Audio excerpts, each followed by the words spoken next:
Symmetry stream. Bit of a tongue twister there. I'm Ryan Cardinal, the Ryan Cardinal, and today we're going to be working on a little bit of this symmetry action for the coloring book project that I'm putting together. This right here is a sketch that I've done from a multitude of sketches here. And I think I am only down to 1, 2, 3, 4 left after this on this page. So we're going to work on this sketch today. I'm going to be probably streaming for maybe about like 3 hours at the most. So we're trying to get this all done within that time frame, which should be more than enough time. So again, if anybody is out there having any questions or concerns, feel free to give me a heads up and I will reply. Just so that everybody knows, I'm streaming simultaneously both onto Twitch and YouTube right now. So if there's like a weird point where it seems that I'm talking to nobody, that's probably why. I just want to kind of spread myself out as much as I can to both platforms and see how that works out over the next month or two here. So anybody that's new to the channel that doesn't know, the coloring book project that I'm working on is something that I have set up on my Patreon account right now. I am compiling all the stuff for the November tiers, and there is a $5, $10, and $25 tier. And with the $5 tier, depending on my output per month, I'll do between 2 to 4 drawings for that tier. And what that allows you to do is it allows you to download 3 selected pictures that I've drawn for the coloring book, and then you can color them yourself. And when you're done coloring them, you can tag at TRC Coloring Book on Instagram and Twitter, and then I will repost those onto my Instagram page that I have dedicated to that.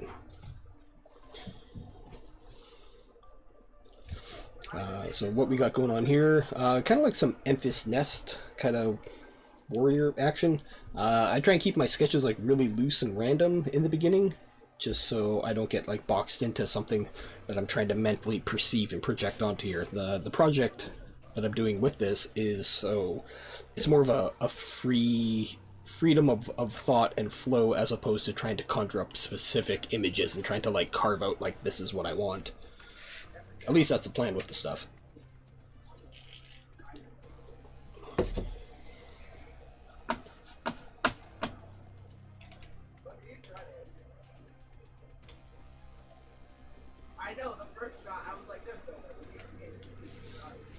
So I'm just going to add a new layer here, and it's going to start sketching on top of this, kind of start refining a little bit more, maybe get a little bit more to the background.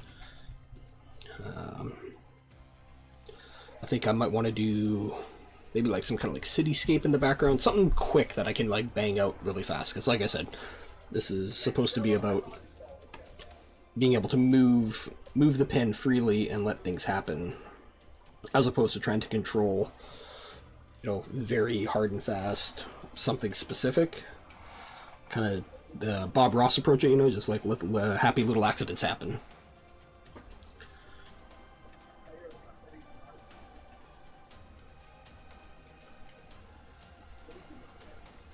Oh, that's I'm gonna bring my stabilization down because I'm in sketch mode. And I like using a bunch of different layers to get to the point where I need it to. And the whole overall project, for those that don't know, it's a sci-fi fantasy themed project, so I kind of created something that allows me to have enough leeway where I can kind of just scribble up just cool stuff, and I thought that was a broad enough spectrum to have, you know, almost anything happen within that realm, because like a lot of things are sci-fi, a lot of things are fantasy, so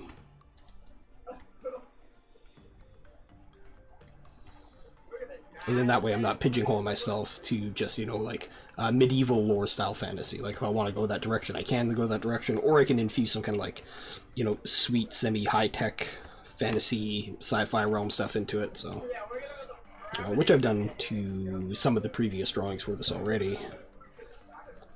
Hey, Jason DeRosa, how's it doing? Do you always work with the Symmetry Ruler? For this particular project, yeah, I am going to be working specifically with the Symmetry Ruler.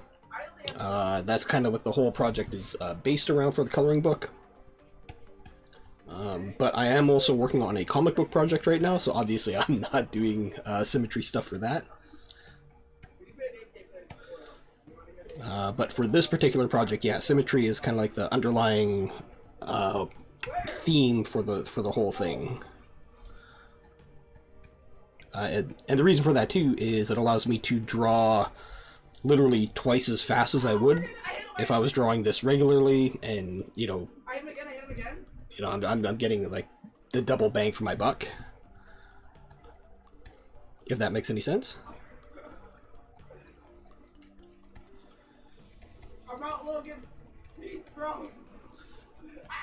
And this whole project is more of an overall exercise for me too, to kind of just let my brain go, because I have a tendency to kind of get bogged down in I don't know, maybe like the desire of what I want to try and portray and project.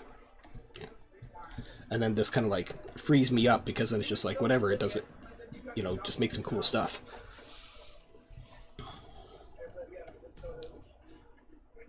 Hopefully that answers your question a little bit.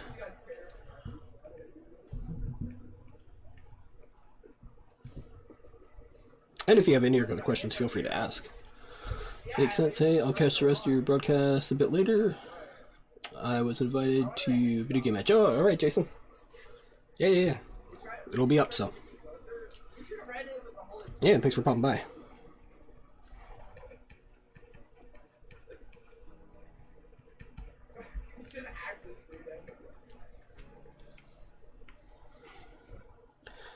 And that was Jason DeRosa over on YouTube asking me questions about the Symmetry ruler.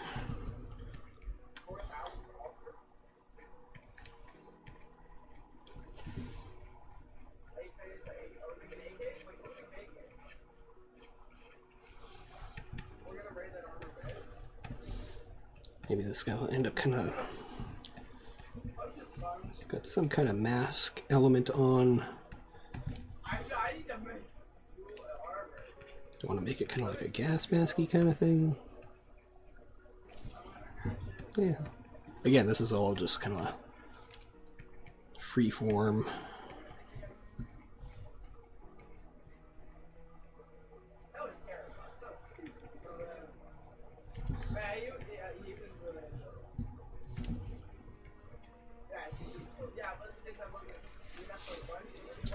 Alright, Jason, peace.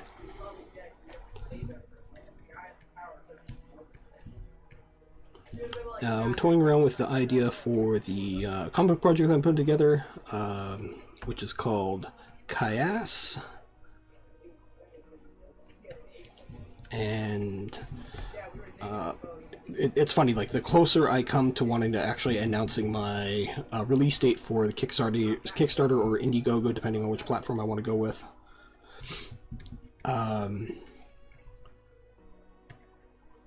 more things kind of just fall in line. And the way that I'm designing the first kind of chunk of the comic book, because it is going to be a long format story, I'm going for more of the Shonen Jump approach as opposed to the American style of publishing comic books. Reason for that is I like the way the story can breathe in a manga publication. I feel that American comic books, I like, don't get me wrong, I freaking love them, but especially the way that the current model is for the big two, 20 pages, it doesn't allow for the kind of storytelling that I like for the project that I'm doing. And then that way, definitely the manga approach fits more in tune to the way that I want to do stuff. And like I said, the closer I get to announcing my actual launch time, launch date, which is still quite a ways away, but I want to try and get as much prep for it as I can. Things kind of keep falling into place, falling into line. The story, like, just weird little aspects are tightening up to such a degree. It's just like, oh man, like, you know, I've been sitting on this story forever, and now that I'm getting to the point, it's really, really starting to coalesce. Especially with the way that I have it formulated, because the first arc is essentially a giant prelude before the actual story that happens, so it leads into what's going on.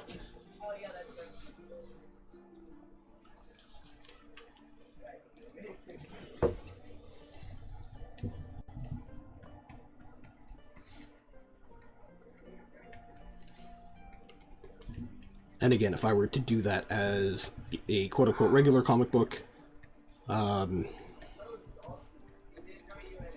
because yeah, it doesn't quite work for the formula that I got in mind and the way that the format that I want to tell the story, because ultimately it is going to be collected into volumes, just like the way Shonen Jump does their stuff with, you know, say things like One Piece or Naruto.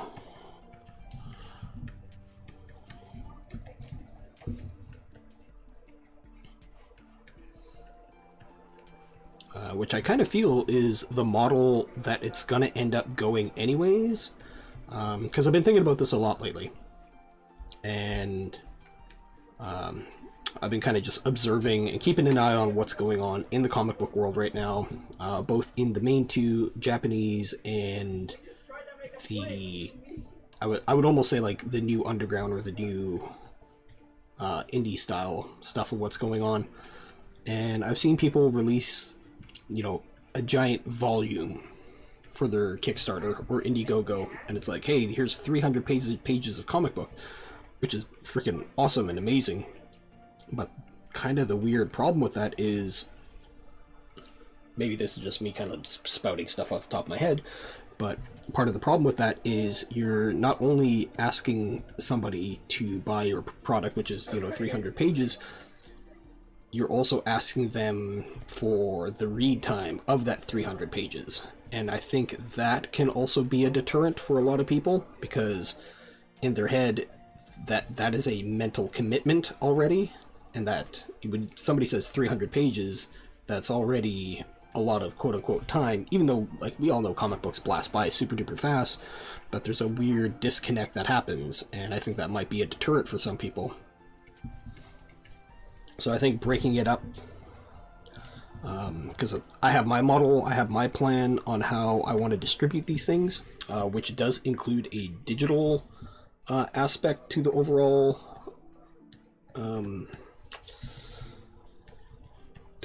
plan. And I'm trying to figure out a way to do stuff digitally that isn't being done right now with a lot of digital stuff.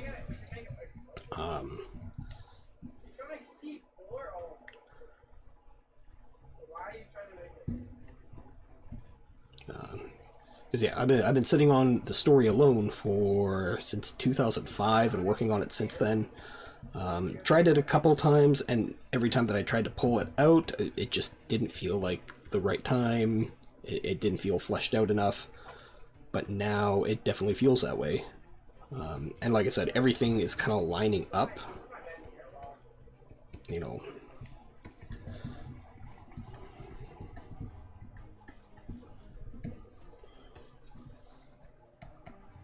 Yeah, if I would have pulled the trigger on this project years and years ago, it definitely wouldn't be as awesome as it is right now. Because, like I said, so many things have clicked into place in the short amount of time, and I think that has to do with the actual fact that I'm mentally pressuring myself.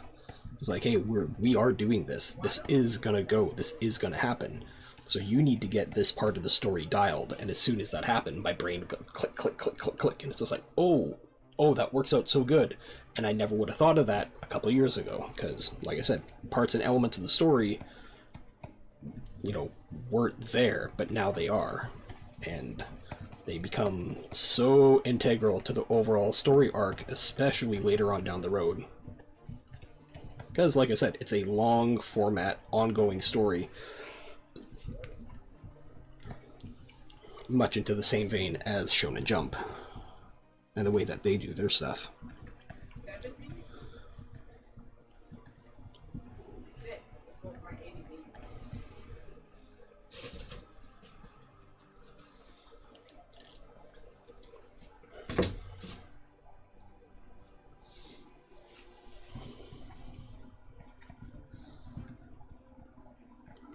What kind of stuff do I want to do with this? I kind of don't like that.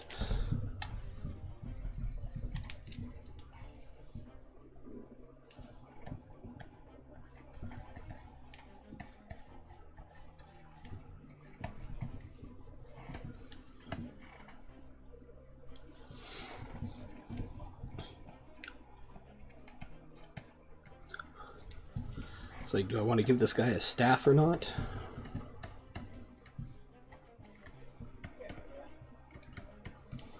And part of the thing with the coloring book project I'm doing is I'm also inadvertently maybe creating characters for the story arcs later on, because I have the first grand story arc mapped out.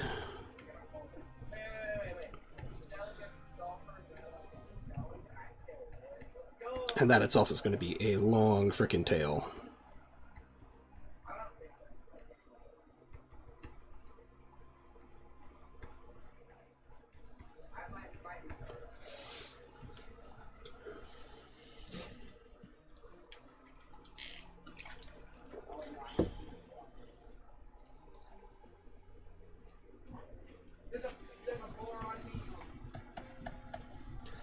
See, I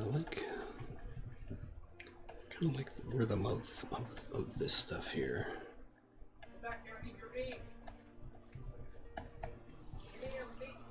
No, I don't like the rhythm of that though.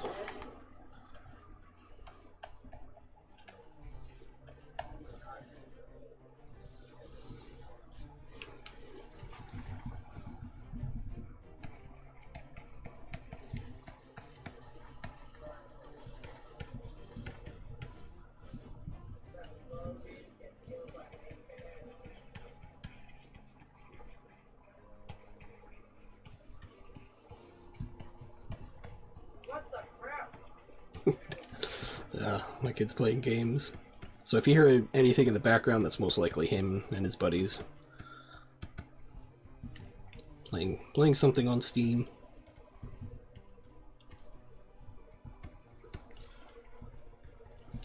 Now, has anybody been paying attention to what was it, the quote-unquote fiasco from Blizzard and their announcement? It's super funny. I'm trying to pay a lot of attention to how can I put this? Like things with creators and content developers and what they're doing and how they're actually interacting with their fans and how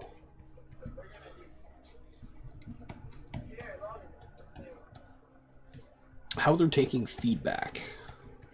Because one of the things that I want to do with my project is,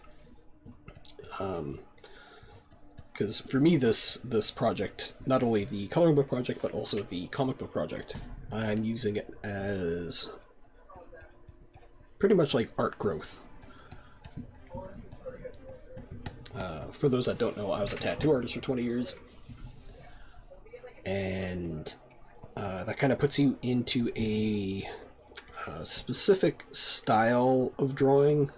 You know, you're kind of just drawing pinups and quote-unquote cool shit all day, which is why, you know, I chose the coloring book project, because like part of me still enjoys that. Not so much drawing like the hearts, roses, daggers, and stuff like that, but just, you know, drawing cool shit, random shit. And that kind of scratches that itch, but it never really allowed me to develop the storytelling side of stuff. You know, like you're always just drawing stuff very, very head-on. You know, you're trying to draw stuff at interesting angles. But unfortunately, the clientele that you're dealing with most of the time, at least the majority of clients that I was dealing with, you know, they just want the straight-on cool shot, you know? So years and years of doing that, it kind of just locks you into a specific drawing style and a drawing regimen, and trying to break that has been a little tricky, to say the least. Which is why I'm using the comic book as, like I said, a art growth project as well.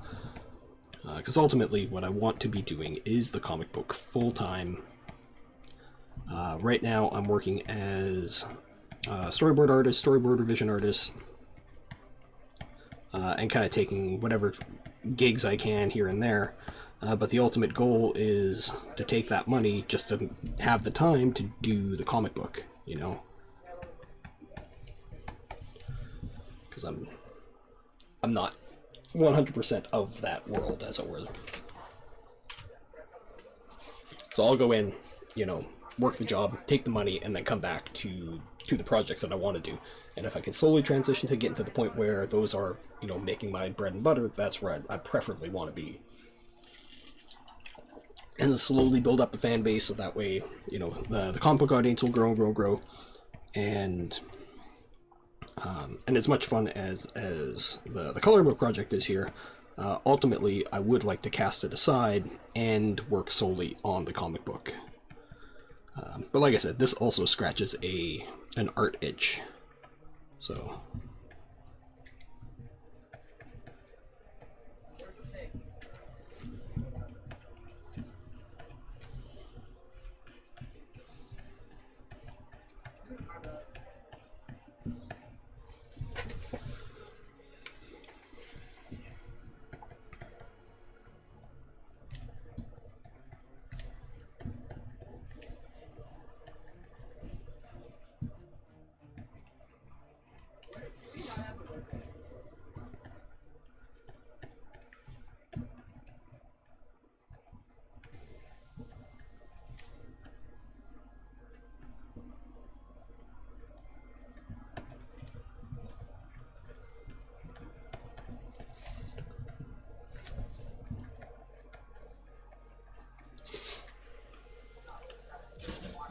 and that's a lot of fun too. Like, that's the whole thing with drawing. Like, when I was a kid growing up in the middle of nowhere, I think it was like 13, 14, somewhere around there. You know, I really thought about it. I was like, what do I want to do? Like, and I looked around at my environment and I was like, what can I do? Like, where do I live? What are the opportunities here?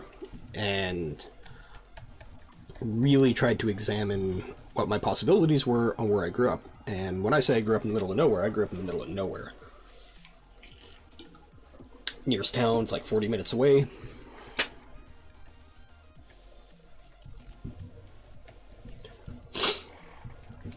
You know, very, very isolated, very, very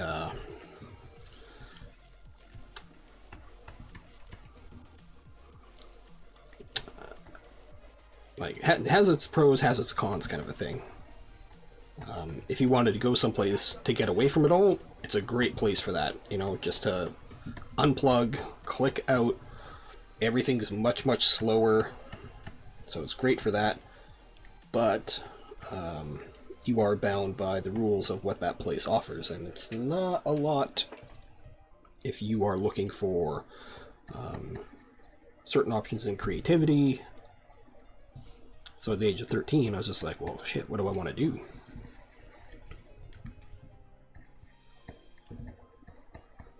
And thanks to my cousins Kyle and Warren, who lived in the city, I tapped into their nerdiness with comic books. So that kind of what got me spurred onto comic books from the ages like 12, 13, 14, 15, 16. And then at that age, it kind of hit me. It was like, oh crap, this is a job. This is stuff that people do.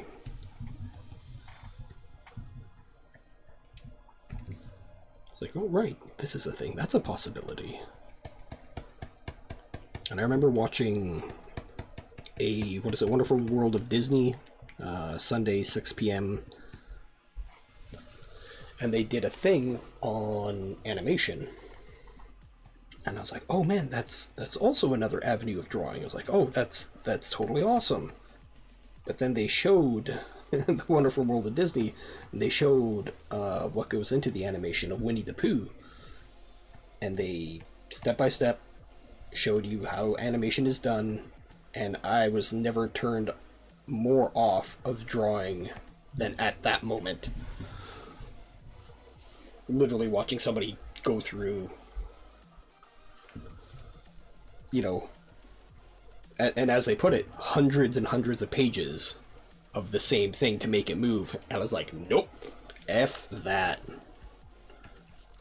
And that was me. So right off the bat, animation was not a career goal whatsoever. Which is kind of funny that I'm working in animation right now.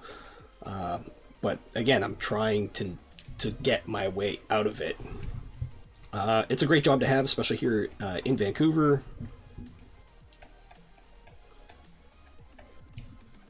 But there's a lot of stuff that I'm not a fan of.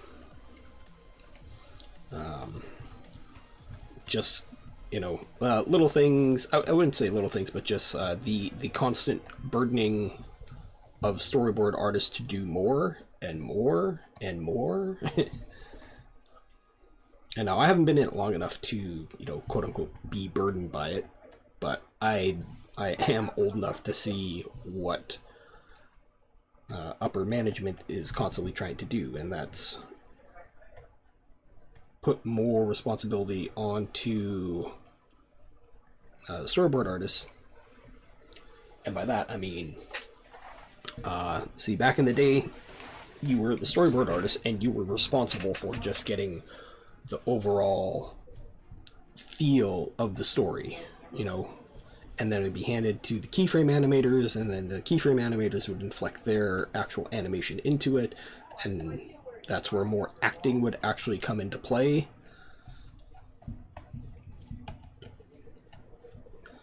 But then as things progressed to streamline the entire pipeline, the studios were just like, well, can't the storyboard artists just become the keyframe animators, without, you know, straight up saying, hey, you should be the keyframe animators, because a lot of it gets shipped overseas now, and they don't want any kind of miscommunication or misinterpretation of characters or movement whatsoever.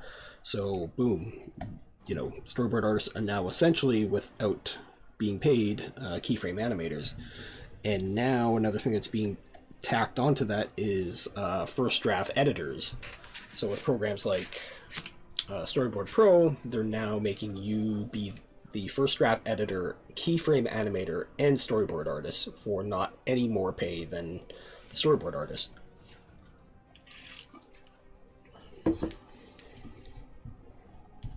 So seeing a couple things like that, I'm just like, you know what, man, comic books are way more enticing. And that's always been the goal. That's always been the project. That's always been the thing I would rather be doing with my time.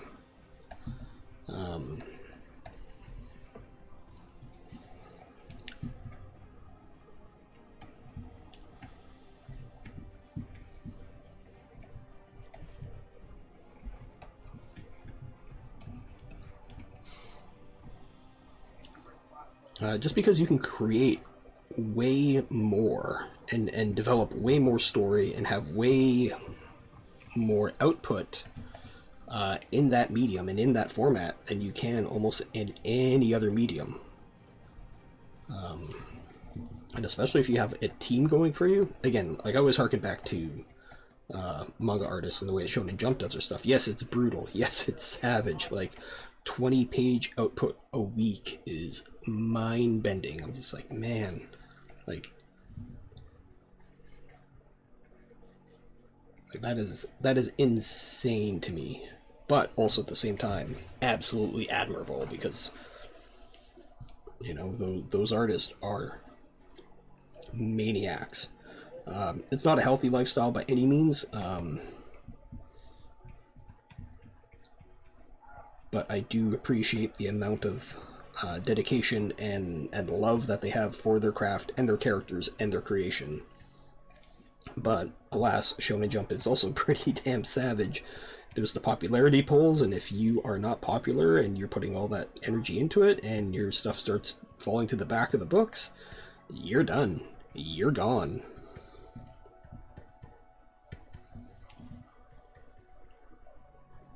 Which is tough.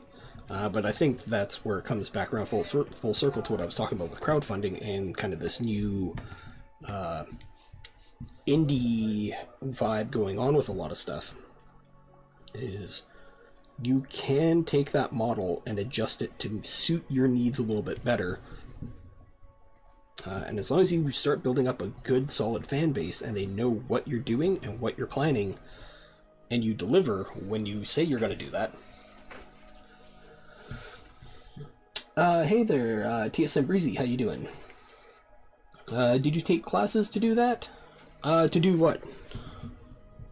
The drawing I'm doing here? Let's see. The only classes I was really in were... I was in like 3D game animation for a very short period of time, but even before that I was actually a tattoo artist for years and years and years, so that's kind of where I cut my teeth drawing, was in the tattoo world. So that's kind of like where I learned a lot of my stuff. And then in 3D game art and animation, I kind of learned... I took a handful of things out of there that was like super informative and super valuable.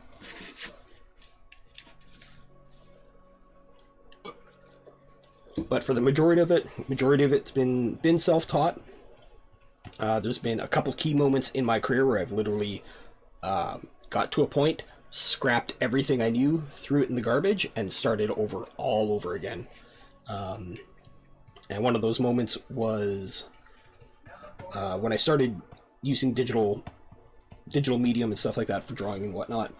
I heard of these tutorials called the Nomon Workshop, and a buddy of mine was nice enough to have a couple of them, and he ripped a copy of the two that I was really interested in. And within watching these tutorials, within 6 hours, it completely overhauled my entire sense of drawing. And at that point, I think I was like, you know, like 8 years of tattooing, and I literally threw everything I knew art-wise in the garbage. I was like, nope, starting from scratch, going in this direction. And took what I learned from there and started applying it to my overall drawing process and application, which really was awesome, and it helped overhaul my the way that I approach stuff.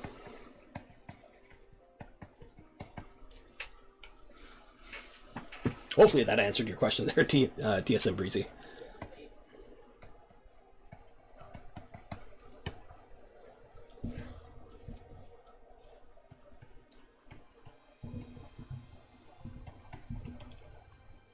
How's your day going, by the way? Hope you're doing well, and welcome to the stream. If this is your first time here, like I said, I'm Ryan Cardinal, the Ryan Cardinal, and I used to be a tattoo artist, but now I work off and on in the video game, or I shouldn't say actually video game, I haven't been in the video game industry yet, but in the animation industry, doing storyboard revisions, and slowly making my way out of that, and preferably working on my own comic book projects in the near future. And that's the goal, that's the plan. Because I'd rather do my stuff than somebody else's stuff. Because I did somebody else's stuff for 20 years.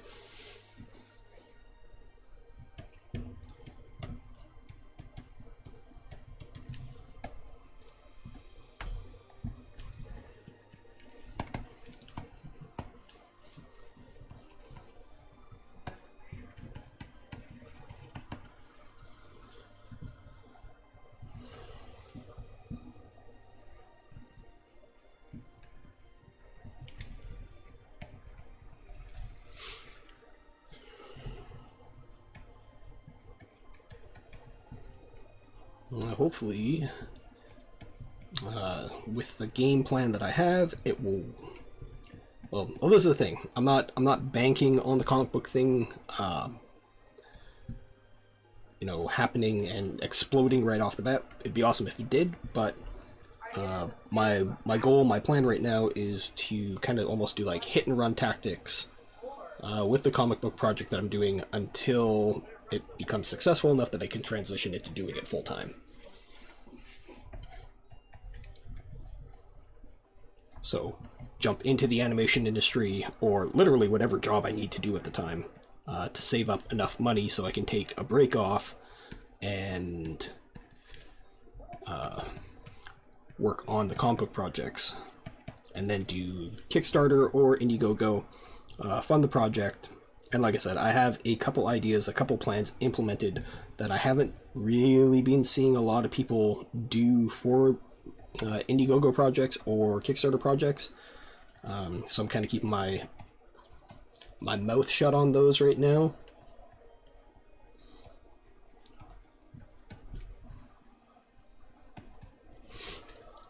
But it looks like there are things that people are they're kind of getting close on, but they're not quite hitting the nail on the head, kind of.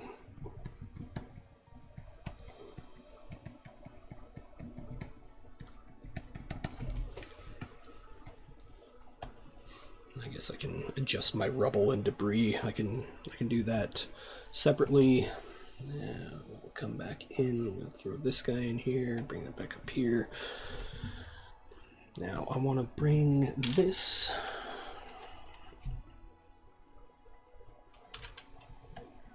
I'll bring that up.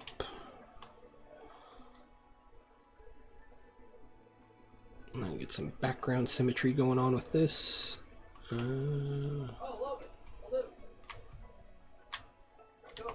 Maybe right around there, and give or take.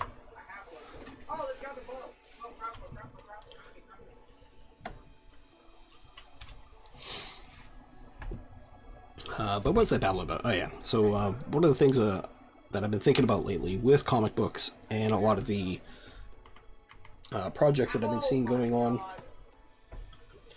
is the people that, you know, make a big volume and release it as like 120, you know, 250, 300. I think I've seen somebody put out like a 500 page project, and that's awesome, but that's also a big mental commitment from people. If you're asking them like, hey, jump onto this thing that I did, because I, you know, spent a lot of time, a lot of effort, and here it all is. And I think that's kind of, you know, proverbially blowing your load in one shot. You have an opportunity to, you know, extend that as much as you can. But if you're going like, here's everything that I've done in the past, you know, it took me 6-7 years, here it all is. And then what? You know, you're not going to recoup that time or money. So you got to be more strategic in how you're going to be, you know, essentially dropping your dope ass mixtape.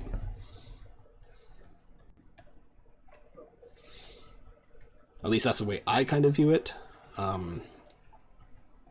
That's why I'm kind of taking more the Shonen Jump approach to my project.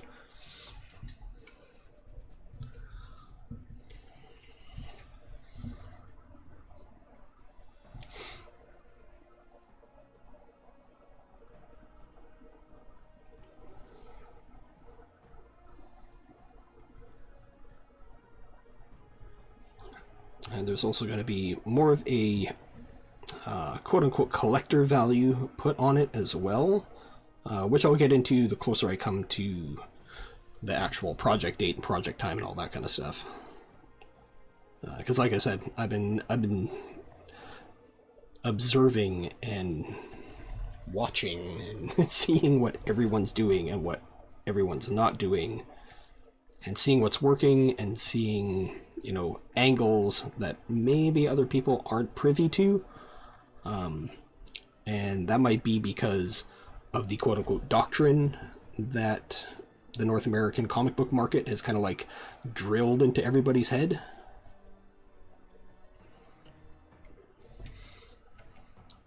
Which may be a good thing, maybe a bad thing, but who knows.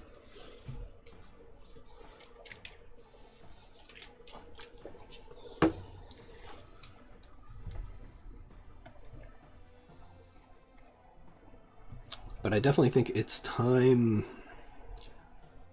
for a bit of a shakeup in the comic book industry. Especially with, after hearing, you know, projected sales on certain things. Like there's a cutoff number, and if you don't hit that cutoff number, you know, Diamond Distribution isn't going to be pushing your book that much. And essentially they don't really push your book anyways. Plus the fact Diamond takes 60% off the top, and they don't even give you a handy on that. You know, somebody's taking 60% of my potential income right off the bat, and then I got to divvy stuff up after the fact as well. Ooh, that's not the model that I want to be a part of. And it's unfortunate too that, you know, local comic book shops are tied into that model. It really, really sucks for them. And I'm very sympathetic toward them, because, you know, it's your local comic book shop. I understand, like, things are rough and tough, but they're rough because Diamond and the big two are kind of milking it as much as they can. It's like, you know, they see what's going to happen in the next, 5-10 years, and they're just like, come on, just bleed everybody dry while we can.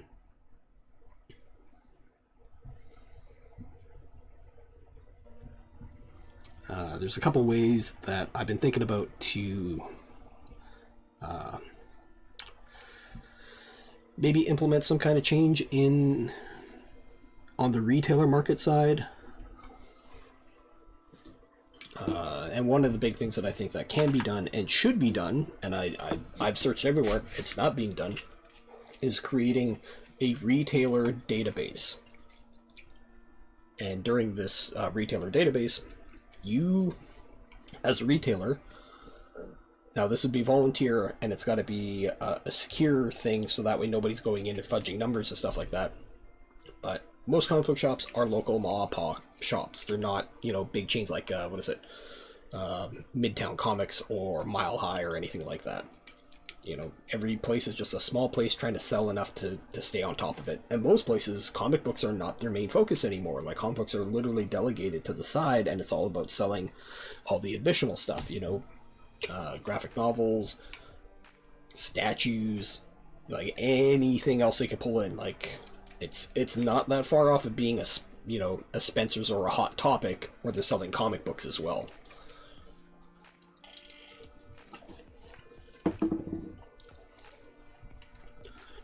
And the idea of the database that I have is you have this database, the retailers, when they place their order, they also show what they have ordered for that month, because in Diamond you have to order 2 months out of what's actually going to come, so you have to basically predict what you're going to sell. Because within the comic book industry, actual sales are not reported by the retailers, because there's nobody keeping track of that. So the sales that you see that are promoted all around are the sales of what's sold to the comic book shops. Those aren't what actually get into the hands of the customers. That's just what's put out to the shops. So the market is like, hey, we had great sales. It's like, no, those are shipped. Those aren't sold. Those are, as far as you're concerned, yeah, they're sold, but they're now in the hands of the actual people that are trying to sell it. And if they don't move it, it's a dead product. And there's no recouping that. Back in the day, you used to be able to return your comic books and get a recoup on stuff that didn't sell. They really don't do that anymore, because, back in the 90s, they found out, it's like, hey, we can just sell directly to the direct market, and that's it. We don't have to take returns. We don't have to do any of that. It's a win-win for everybody. And it kind of was until...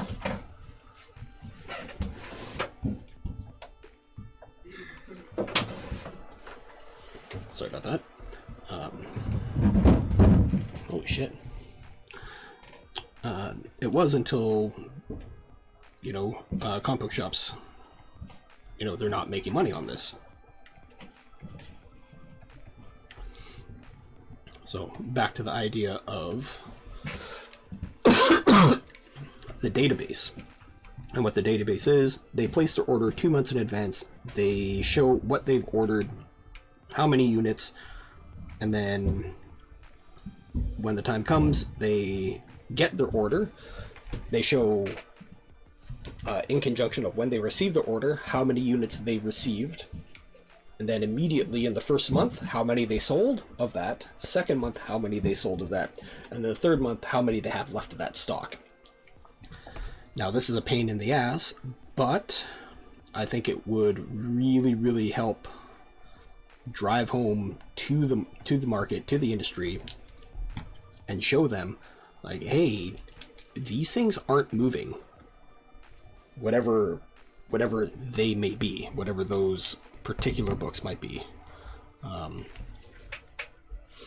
then by doing so, the people that are making the books can course correct and be like, oh, okay, the consumers do not want this. Or we need to adjust the angle on the story, we need to make it more interesting, or whatever needs to be the case. But there needs to be a database where people can go and point at it and be like, look, these aren't moving, these aren't selling. Because right now, as far as the higher ups are concerned, as soon as it leaves their building, it's a sold product. When in reality, it's not. It's a shipped product sold to the retailer, and the retailer cannot recoup any loss on it.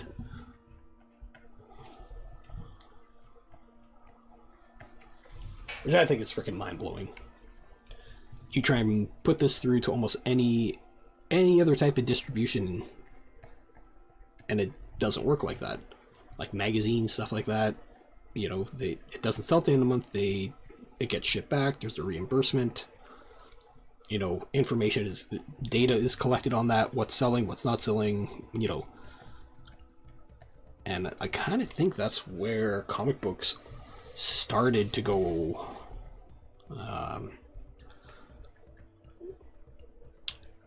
kind of greedy. I guess greedy would be the proper way to suggest that it's going, because there's no accountability on what's being sold anymore. And it's kind of weird. I was talking to somebody about the old Comic Code Authority and how, you know, when it finally quote-unquote died, everyone is like, yeah, fucking Comic Code Authority's dead, this is awesome. And now looking back at it, it's like, you know what? It kind of was this weird thing that forced writers to be really creative. Because you had this boundary that you couldn't cross, you know? Like, you weren't allowed to, well, I wouldn't say you weren't allowed to, but you had to kind of toe this invisible line, so to speak, in order to sell your books. And as we all know, sometimes creativity, the best way to be creative is within confines and how to push those confines. And as soon as they, you know, took the restrictor off, not only of from the Comic Code Authority, but also from the distributor side, they just kind of said like, hey, we can open the floodgates, do whatever we want. And a bunch of stuff came out, and everybody was super stoked because it was fresh and new. But now we've had about 20 years of that, 15, 20 years of that. It might be time to rein that stuff back in to a certain extent. Who knows? These are just thoughts, just random freaking. I could be just talking out of my ass like always, but.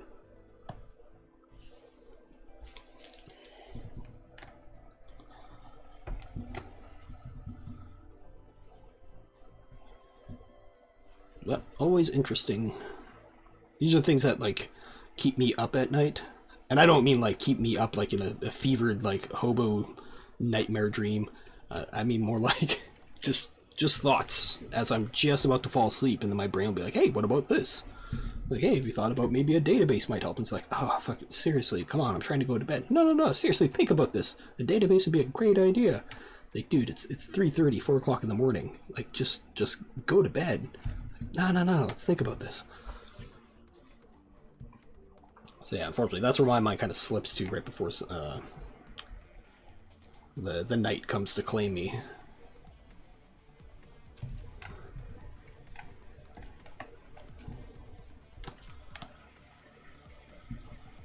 And also the other thing too, like I'm trying to keep my mind and my eye open enough.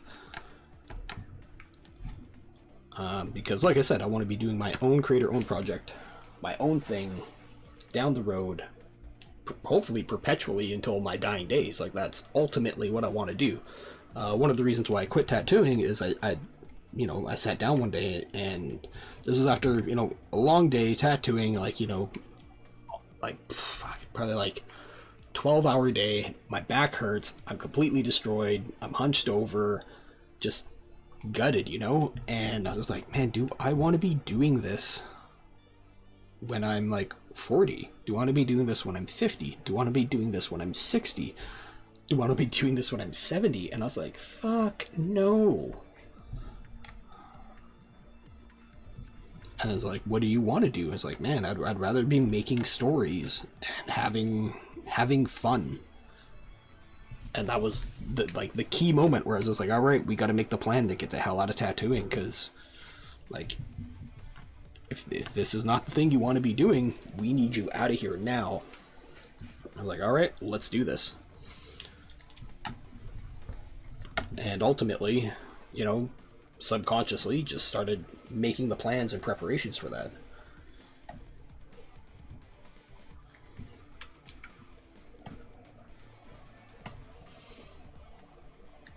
Now it's been 2 years. I've worked in the animation industry for off and on for that time. As fun as it is, like I said, it's not the thing I want to be doing till my dying day, because I'm making somebody else's shit, and I've already done that for 20 years. I don't want to do that anymore. I want to make my own shit, so I've got to push my stuff out there. And there's room. And there's room for everybody. There's room for you, and you, and you. Everybody has a chance to take a slice, not of the one pie. Everybody views it as like this one pie thing. So like, no, there's a lot of pies. Go eat from a bunch of different pies. There's different slices of cake. Like, why do you have to... No, it's not just pie, man. Like, there's fruit. There's different fruits to be had. Whatever kind of bad analogy I can come up with. Alright, so I'm going to go into inking now. And the way that I usually do this is I do it in stages, so like, you know, foreground, midground, background. Let's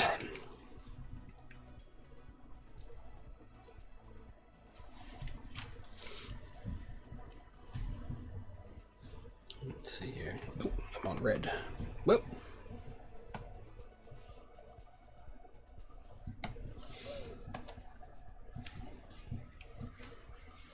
And with this stuff, I'm using vector layers to draw in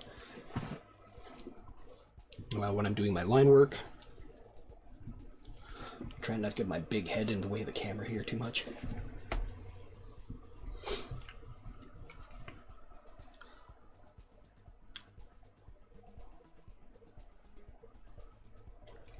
And especially with comic books right now, now is a very interesting and kind of exciting time again for comic books.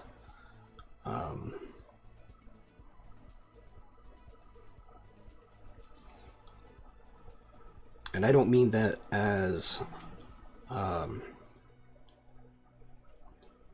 you know, the possibility of your thing turning into something else. I know a lot of people that are coming into comic books because they see it as a roadmap to Hollywood. And admittedly, years ago, I saw it, you know, the same way too. But then as I saw it develop that way and how more and more people hopped onto that train, I was like, is that what I want? And I was like, hell no. I was like, what is it that you want? I was like, man, I just want to make cool shit. I want to make fun stuff. I want to make something that ultimately, down the road, you know, 20, 30 years from now, either me or my kid or one of my relatives or, you know, somebody that I knew and their kid can walk into a store or comic book shop or online and come across my work and like, hey, my buddy did this. And then pick it up and read it. That's one thing that I like about comic books, is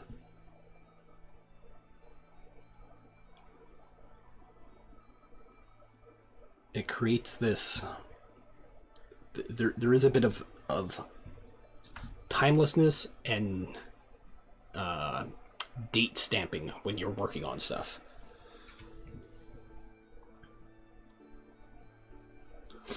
Especially as a creator, you know, your current influences are going to be dictated by your current surroundings, and that's going to show up in your work. And you'll be able to go back and pinpoint, like, oh yeah, man, that's when, you know, this was going on, or I was, you know, thinking this. And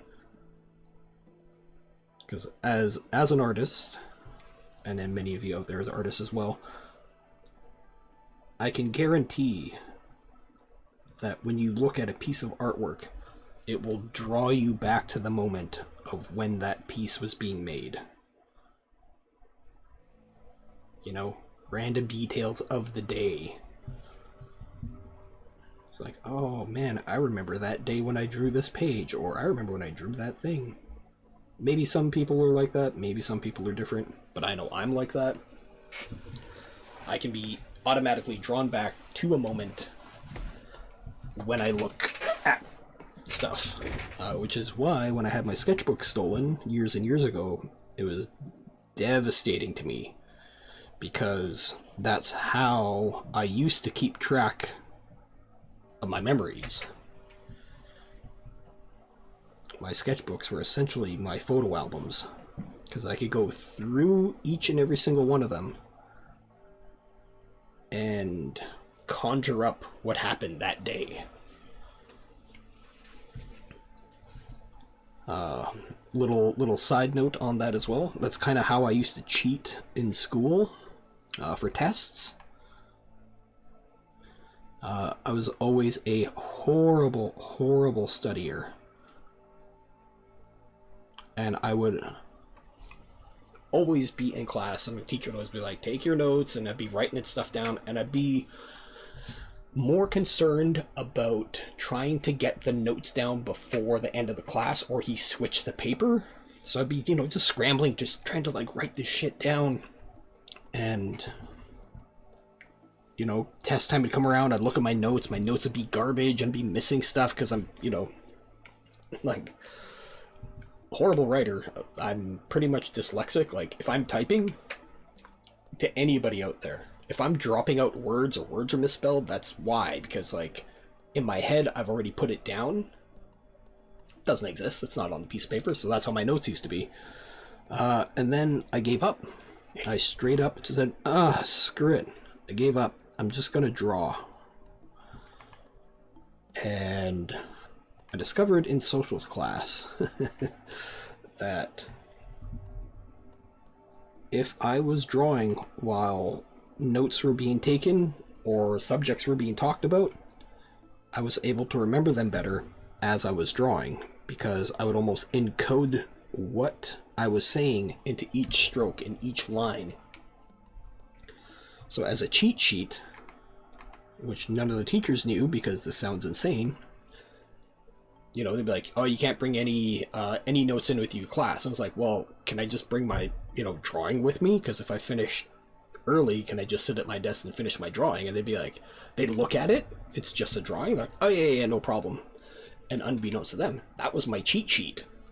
Because I would be able to look at the drawing and literally just ghost over the line and recall what that segment of the lecture was, or the notes we were taking that day, and all that kind of stuff. So I had all these drawings for each class and stuff like that.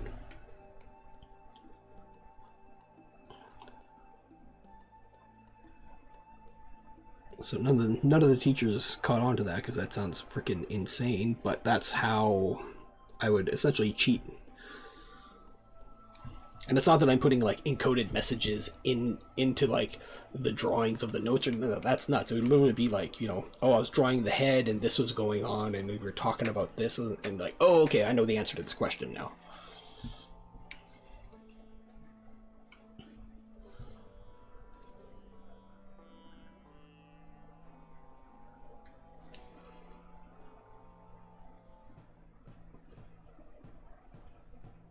So for years I did that, and like I said, when I lost, or I shouldn't say I lost, I had my backpack stolen with literally 5 finished, completed sketchbooks.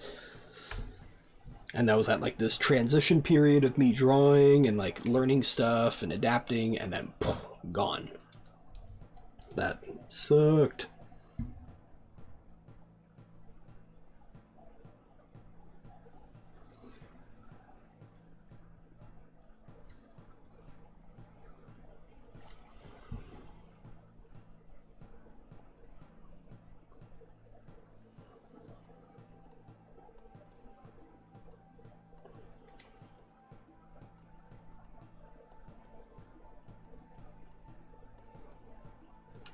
But in a weird way, too, it also taught me to let things go, not be so beholden to things.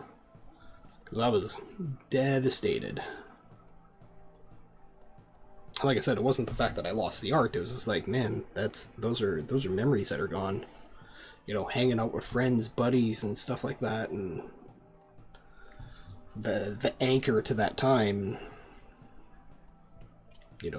literally probably just ended up in the garbage. Somebody probably just grabbed the backpack, looked inside, and they're like, oh, a bunch of sketchbooks. Ah, this is nothing worth value. Chucked it away.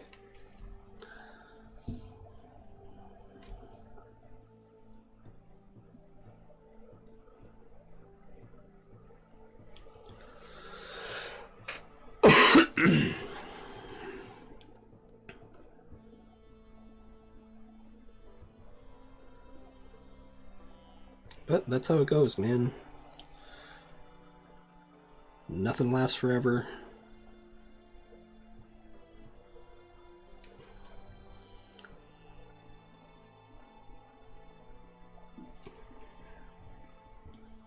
Try and have a good time.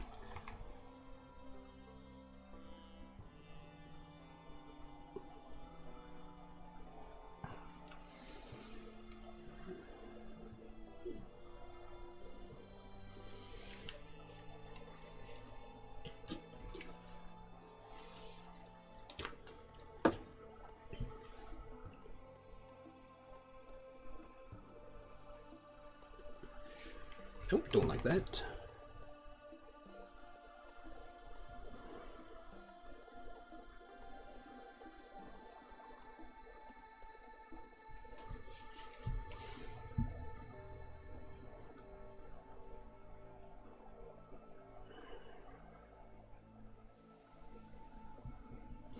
That's our stream time here. We've been streaming for an hour, just over an hour.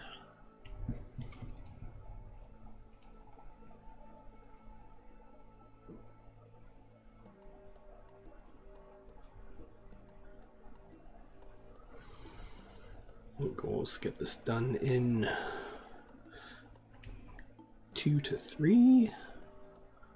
I think we'll hit that mark.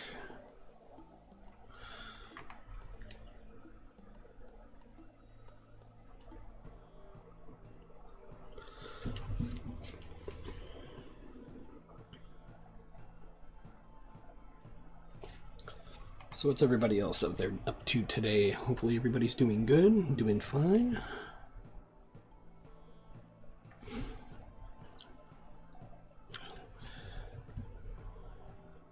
The Americans out there got Thanksgiving coming up. And the proverbial Black Friday madness, as always. People stabbing each other for televisions.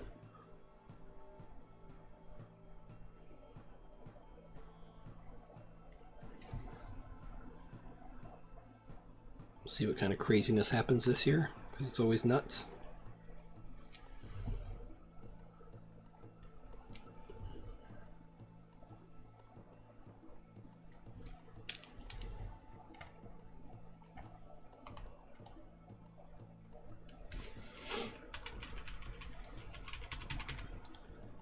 But hopefully it's not as insane as previous years. Hopefully things mellow out a little bit.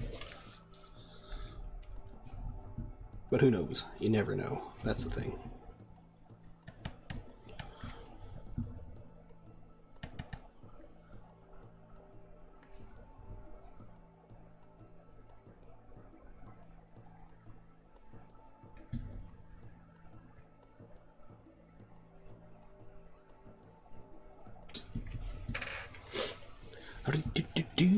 Actually, I'm gonna bring my stabilization down a little bit so I can speed up a little bit more.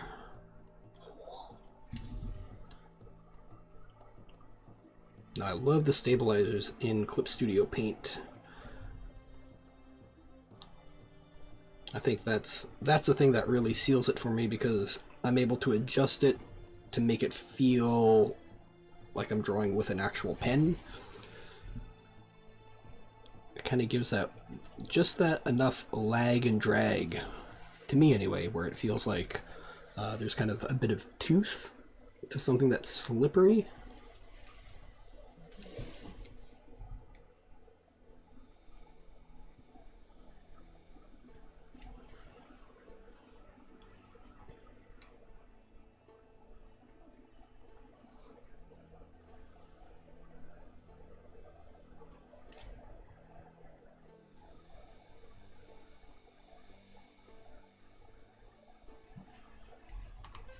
If that makes any sense. Oh, hey Ray, how's it going? Oh, thank you, thank you. How you doing today? We got Ray Escarciga? Is that how you spell it? Or say it? Over on YouTube. Hope you're having a good day, Ray, and thank you for the compliment. Yeah, this is part of the coloring book project that I'm putting together that I currently have over on my Patreon. It's a sci-fi fantasy coloring book project. Ah, cool, cool.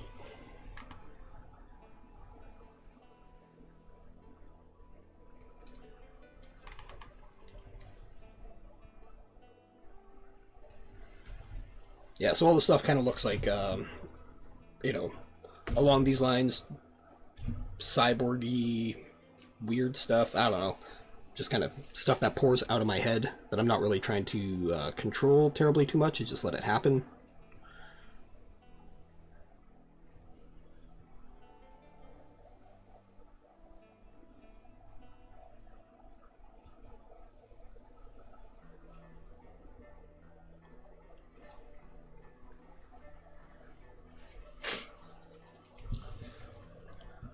But how's your day going today, Ray?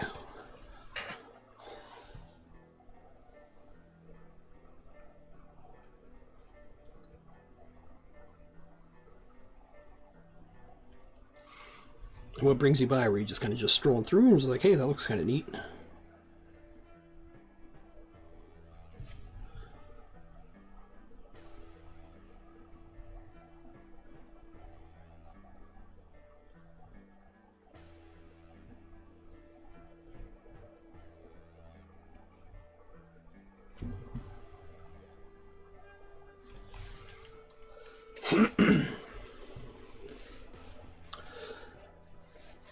Good, I need to check that out.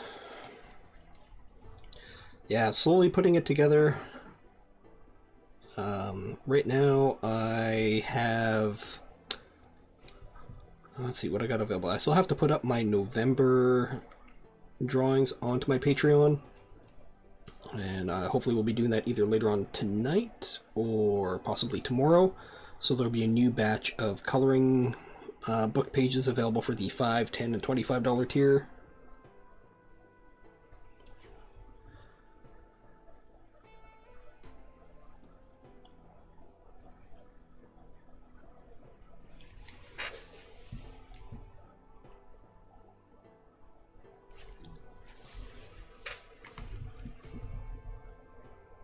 And yeah, slowly the goal is to get up to 100 images, and then from there, then I might start talking with different publishers to be like, hey, I got a bunch of images ready to go for this kind of thing.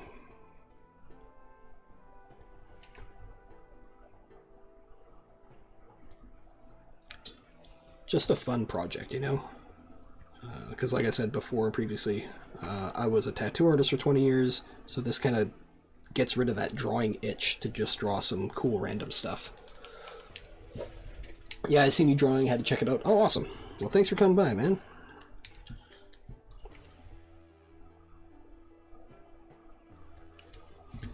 Yeah, hopefully the stuff that I'm drawing is cool enough to catch people's attention, because it's kind of like a 1-2 combo.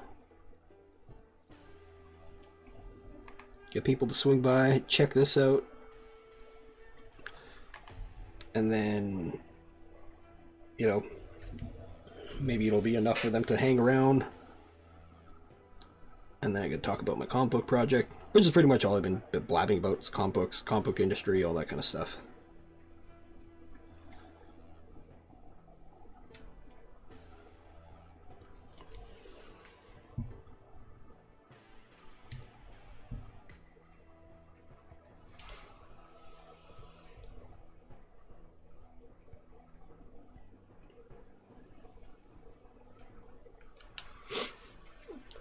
Yeah, that would be cool. What did you specialize in tattooing? Well, I was a tattoo artist for 20 years, so I kind of came up in the last phases of the biker era, and that kind of means that you didn't specialize in anything. You did whatever came through the door.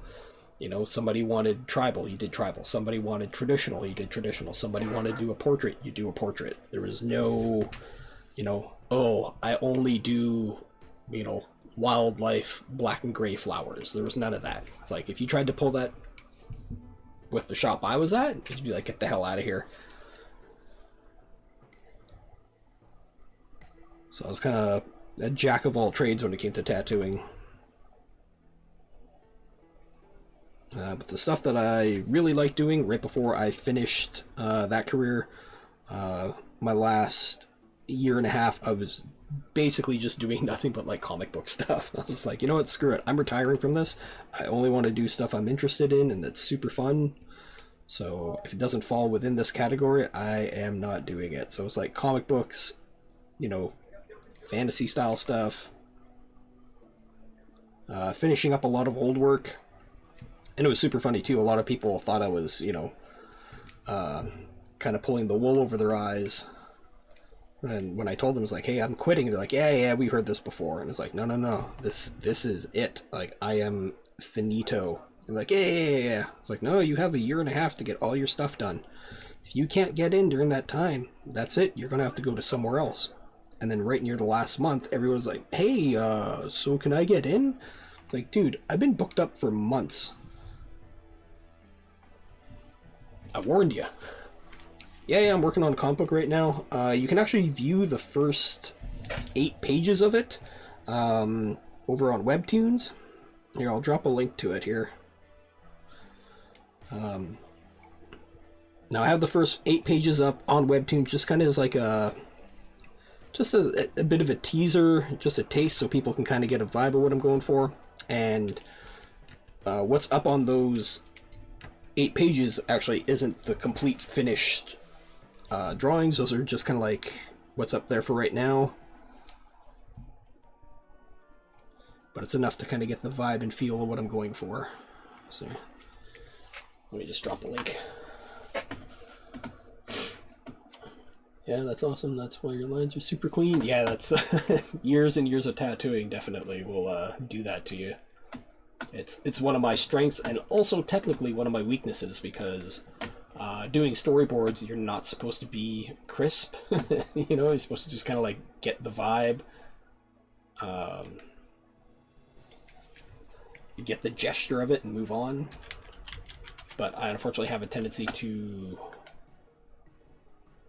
you know, do crisp, clean line work, which I'm trying to stop that altogether, because let's see, link. Copy link address, there we go.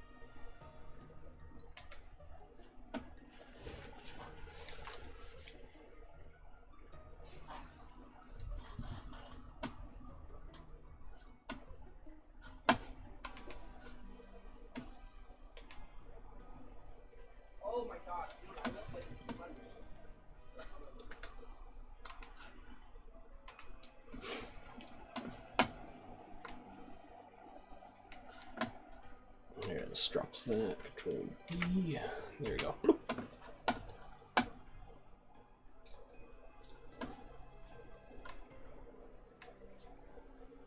Let's get back to doodling here.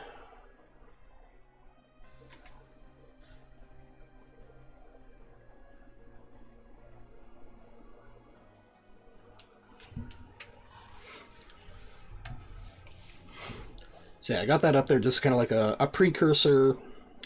And like I said, those are by no means the end.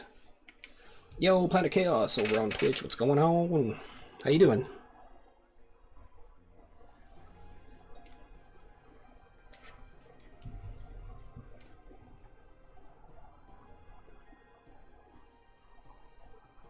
How's your day going today there, Planet? Hope you are doing well. And welcome to the stream.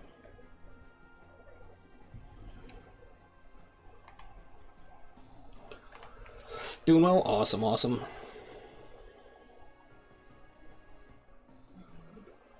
Yeah, for those that are here that don't know, I'm simultaneously streaming to Twitch and YouTube right now.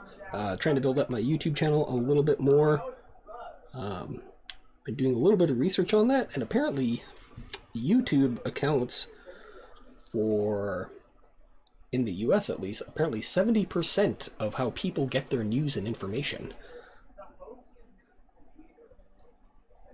And then Facebook comes in at, I think it's like 61%, and then way behind that is Instagram and Twitter.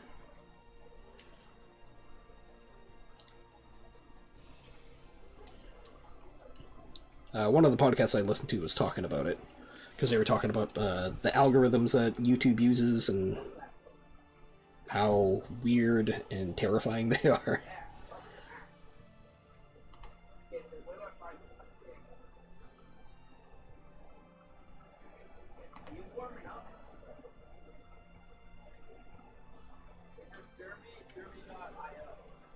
But yeah, like I said, slowly trying to get my YouTube presence up there too. Nothing to the point where I'm going to make money off of it. Got some work done, of course. Looking forward to streaming later. Oh, right on, right on. What are you going to be working on?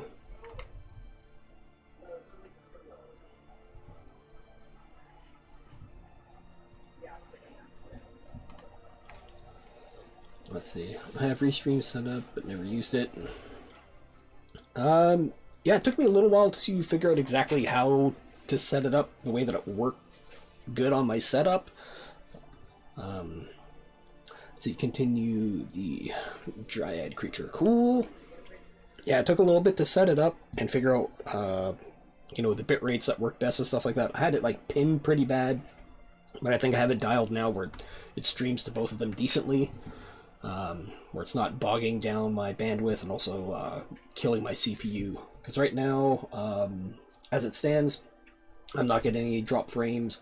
Been streaming for an hour, and I'm only using, like, you know, between 25 to 30% of my CPU with OBS right now, so seems to be good.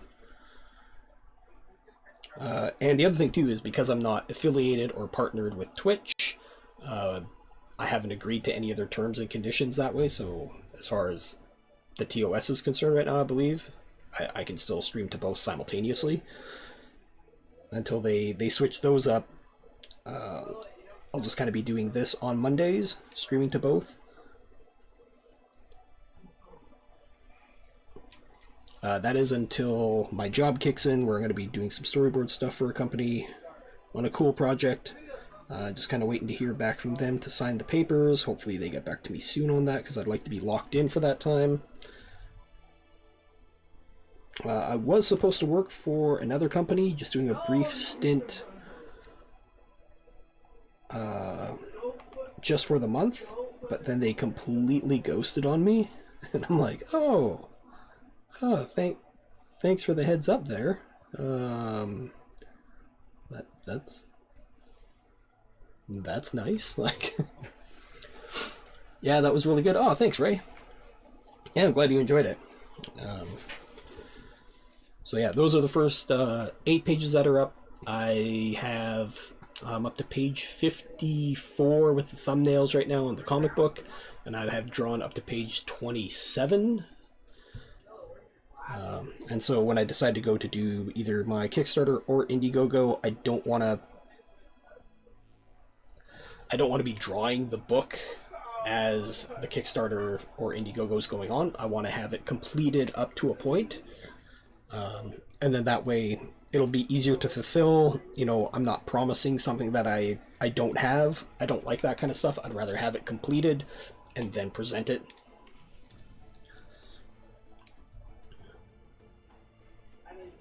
And also that'll build up a much better relationship with the readers and people that sign on for the Kickstarter or Indiegogo, because then, you know, they know it's done, they know it's completed. They're not waiting for me to possibly draw something, because there's so many Kickstarters and Indiegogos that go unfulfilled just because, you know, a creator says like, hey, we need the time and money to do this, and then whew, gone, ghosted.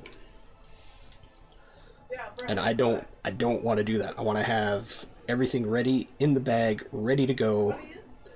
And unfortunately, I'm up here in Canada, so shipping is insane out of Canada. So I'm going to see if I can pair up with a fulfillment company. Luckily, I'm in Vancouver, so there is an actual printing company and a fulfillment company that have merged together. So I want to talk with them. But obviously, I got to find out how many, what's the order, how many I'm putting out, all that kind of stuff, because it might be worth it for me to actually do it on my own. Or if it reaches a certain volume, I would rather have a fulfillment company do it. They're professional, they know how to do it, they've done it before. And then because they're also a company and a corporation, they get different kind of shipping rates. So it might actually be more beneficial just to pay them and ship it through them than me doing it myself as a quote-unquote, small business. Oh my god! So up here in Canada, they take it to you in the shipping. It's brutal.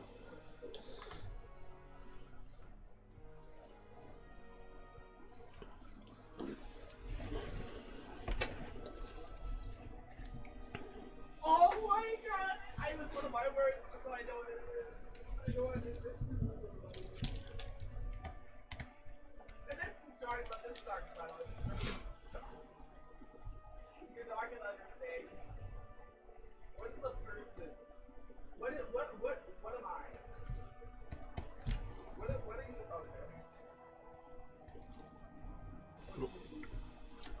And also with the comic book that I'm making too, it's a long format story, so it's not going to just be contained in one book. The goal is to make it so it is continuous, it is ongoing. Yeah,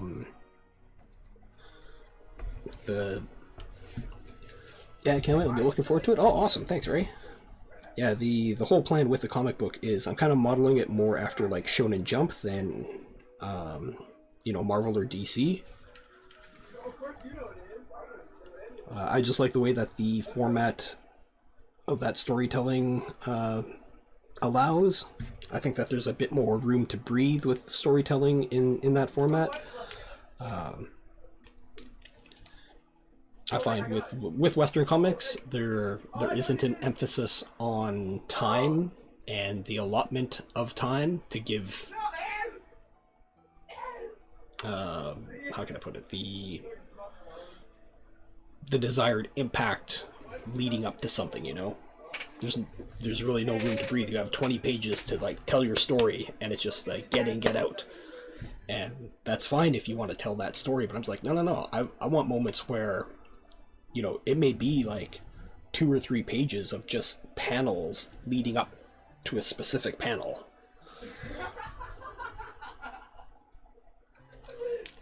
And the ultimate goal with it is it will be collected as a volume, but in the beginning it will be small, short, limited runs of depending on how many orders and stuff like that. So there's a couple angles with the print run that I'm going to put out there where essentially whoever orders it is in control of the print run. It'll make sense. What doesn't make sense right now, but it'll make sense down the road when I explain it much more thoroughly. It's something that I haven't really seen anybody do so far with any other projects.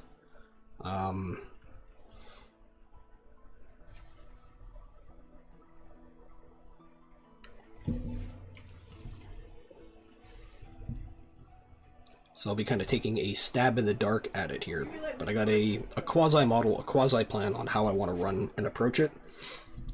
And in my mind, it will work.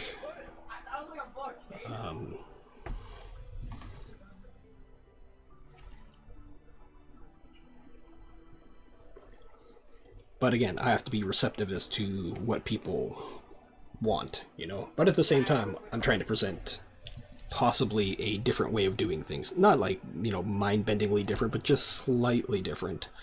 And that difference is due to the fact that I can only draw so much. I can only draw you know, there's only so much time in the day, and I want the story to get to the person as fast as possible, which is why I'm taking more of the Shonen Jump approach to it.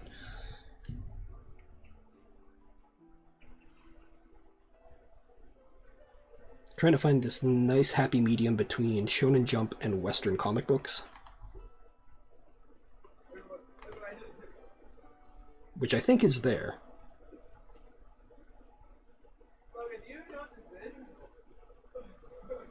And it's not being utilized yet. I've seen a couple people kind of getting close to the mark on it.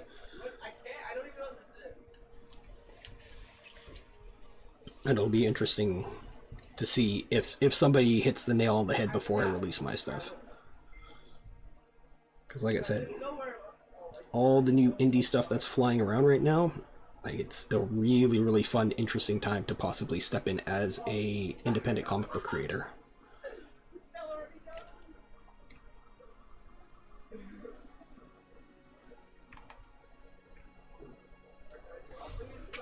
And the story that I'm telling too, like I said, it's a long format story, so I'm not terribly concerned.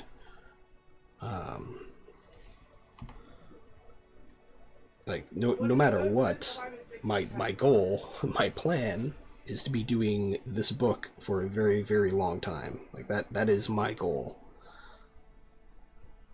And if I can get to the point where I'm doing it on the regular, being paid for it on the regular, you know, making a living off of it, not enough to buy, like, you know, Lamborghinis or anything like that, but enough to make rent, pay bills, save money, make the book. Like, that's the cycle that I want to be hitting.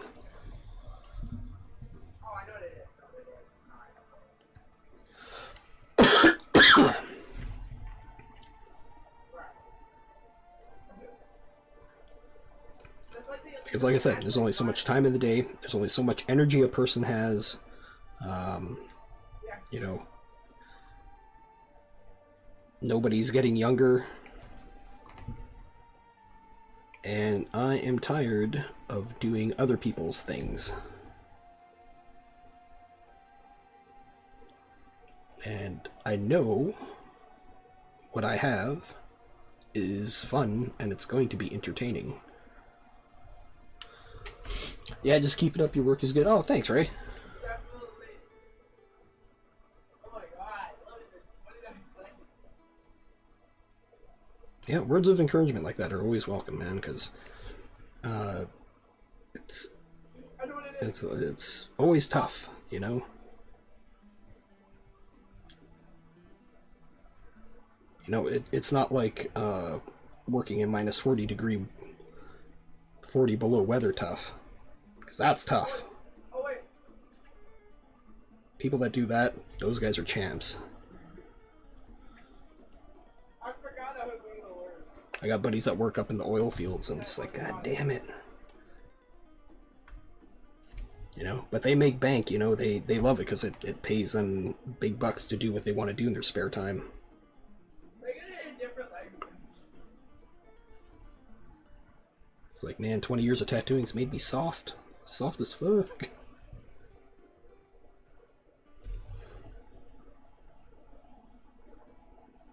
But like I said, if I can get to the point where I'm doing the book consistently, building up a fan base, drawing it, people enjoying what I'm putting out there, that's the goal. That's the thing.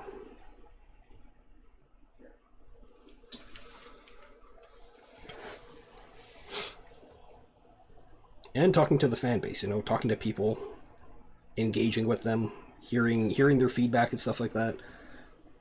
Now the thing is, like, the story that I have, it's locked down. It's been in development since 2005, so like there is a grand story arc already mapped out. So, but there's wiggle room in there for fun stuff.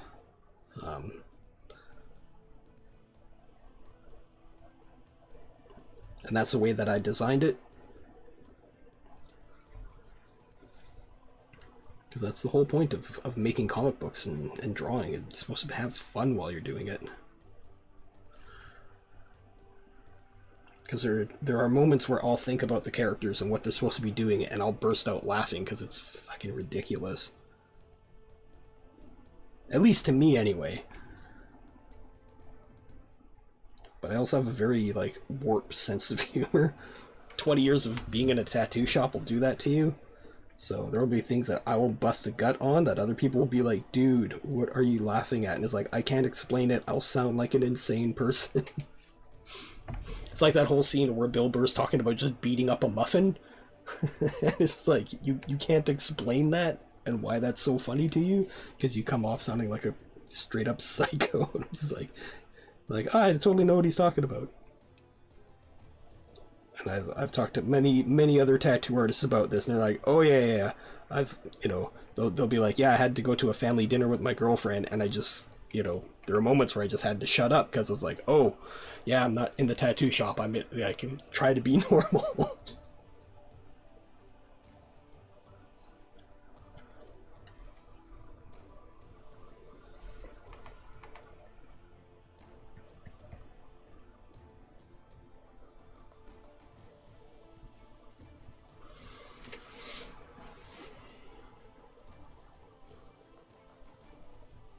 I think we're making good time here. We're an hour and a half in.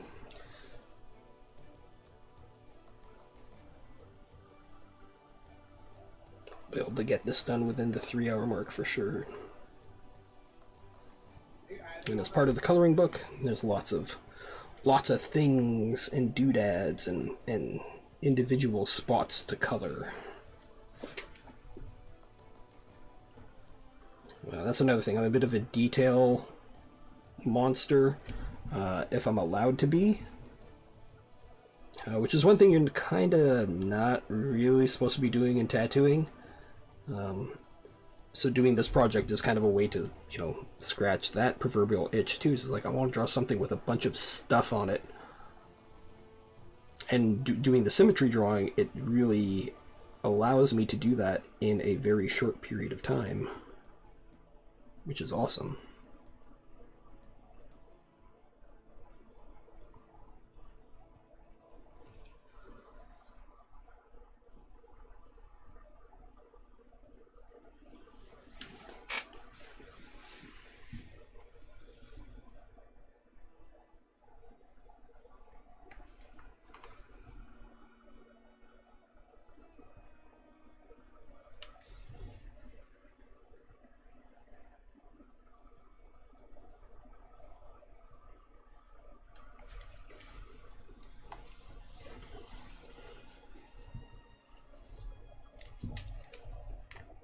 Oh, I love drawing in vector. One of the things I started doing too with the comic book that I'm working on for the drawing is I've stopped drawing at 11 by 17, and I've actually shrunk it down to digest size and a double page spread. And what that allows me to do is I'm able to thumbnail essentially on the same size of you know, like a regular, you know, manga, and I put that to scale on the Cintiq, because there's a feature called draw to view at print size, and so I'll do it at that size. I'll draw it in vector, and it really forces me not to get caught up in the detail, which is awesome. Just being able to draw what's there and get the image across. Yeah, that's what caught my eyes, all the detail, like I said, it's awesome. Oh, thanks. Here, I'll give you kind of a sneak peek of some of the other stuff I've been working on for it here. I'll pull some of the other stuff up. I'll pull up, let's see. Here, I'm going to save this first. Do you stream any other days or Mondays? Mondays are usually my streaming for this. I'm gonna be, oh, let's see, later on tonight I got a commission that I got to finish up, and that has to go out Tuesdays, Wednesdays. I take that off to do thumbnails for the comic book, and then Thursdays and Fridays I'll be streaming working on comic book pages. So I kind of took the last like week and a bit off from doing that, just streaming in general, just because I was more focused on trying to do more thumbnails, and like I said, I'm up to like, you know, page 52, 53. So I can get back to streaming again on a regular time. Now that I built up a nice catalog of stuff to actually draw. So here, I'll crack open 1, 2, 3, 4, 5, 6, the last 6.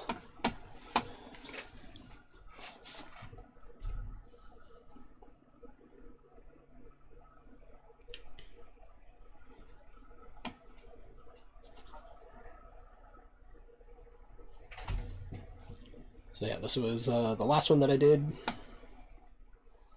And again, like, it's just whatever pours out of my brain. And yeah, this is what poured out of my head. And then there's this one.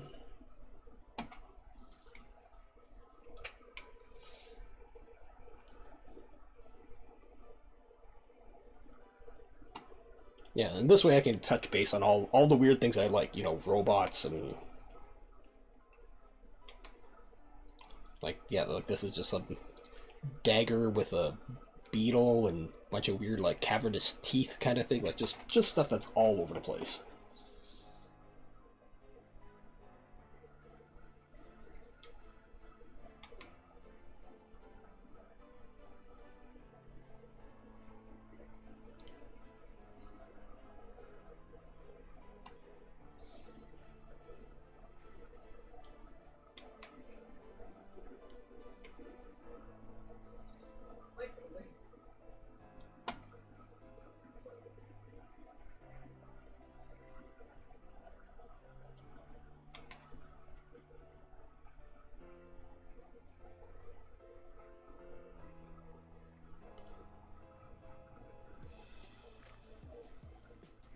So yeah, that's kind of some of the stuff I've been working on. And then yeah, this is where I'm at for right now for today. And usually trying to keep the drawings to anywhere between an hour and a half to 3 hours at the most. Because part of the exercise too is to try and speed things up, but also not lose you know, pace with what can be done with it, if that makes any sense. Because ultimately, you know, when somebody goes color this, I want them to be stoked when they color it and be like, yeah, that's freaking cool. And give them enough things on the page to let them have as many options as they want, you know? Like these weird kind of like background ribbony skin cheese things I'm doing right now. Like, they can convey this however they want, you know? They can just be like, screw it, I'm not coloring all that, and just mesh it all into just one big color.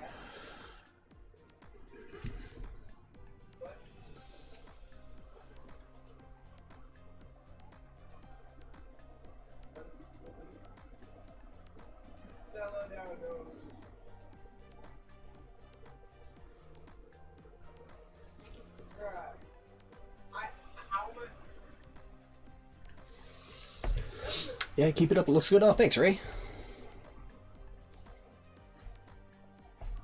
Yeah, just keep plugging away at it. And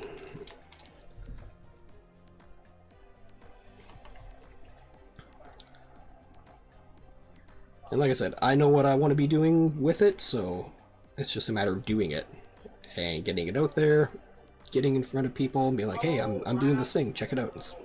I think it's kind of cool. Hopefully you guys like it. And the thing is, too, it may not be for everybody. Not everything is, and I get that. Some people might stoke off of it, other people might be like, ugh, I don't want to touch that with a 10-foot pole. And that's fine.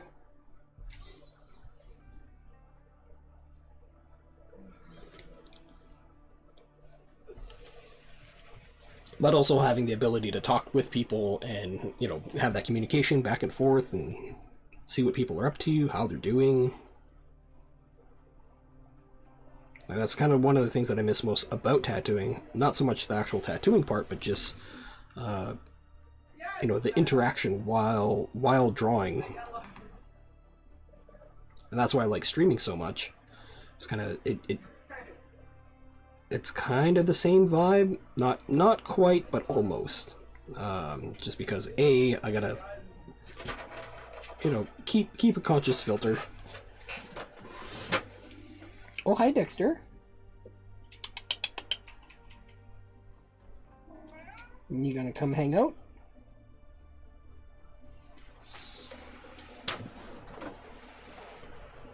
I don't like where that's going.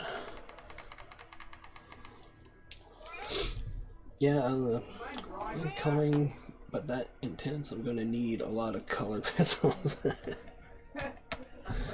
Well, for the actual book, I'm kind of debating on what kind of paper I want to use. Like, do I want to use like a nice toothy paper that you can use like watercolor and stuff like that? And I'm also debating on whether I want to do it so the lines are actually grayed.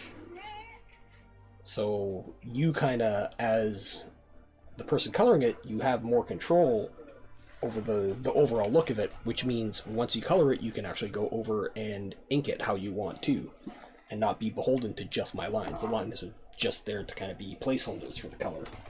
And if you want to go over and ink it yourself, you can put your own spin, your own vibe, put in your own blacks, all that kind of stuff.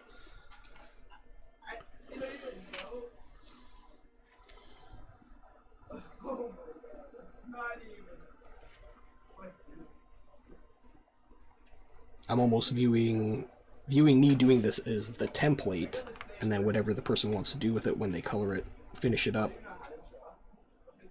their inflection on it. You know, that's kind of the end goal of it is.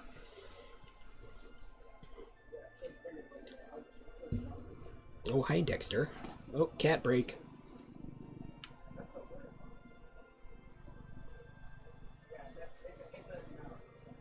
Alright, don't put your butt on my keyboard.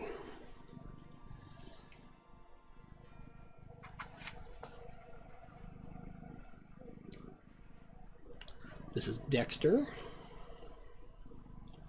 Dexter is a very good boy.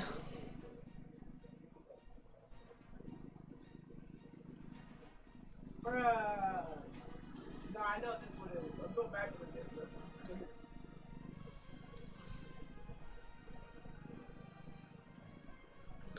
He likes to pop on stream once in a while.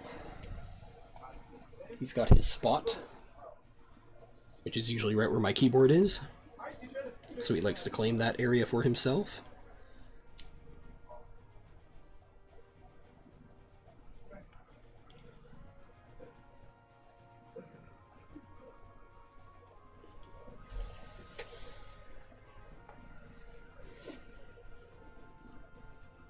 Which is what he's doing right now. It's like, dude, get your tail off the screen there. So one of the reasons why I have this side set up is so you can actually see me drawing, but I also, later on when I go do editing and stuff, I can take this side and shrink it down so I can put it on Instagram for their, what is it, their Instagram TV, because they only do, what is it, the 9:16 format. So this way I'm kind of getting as much bang for my buck as possible when I'm doing these live streams.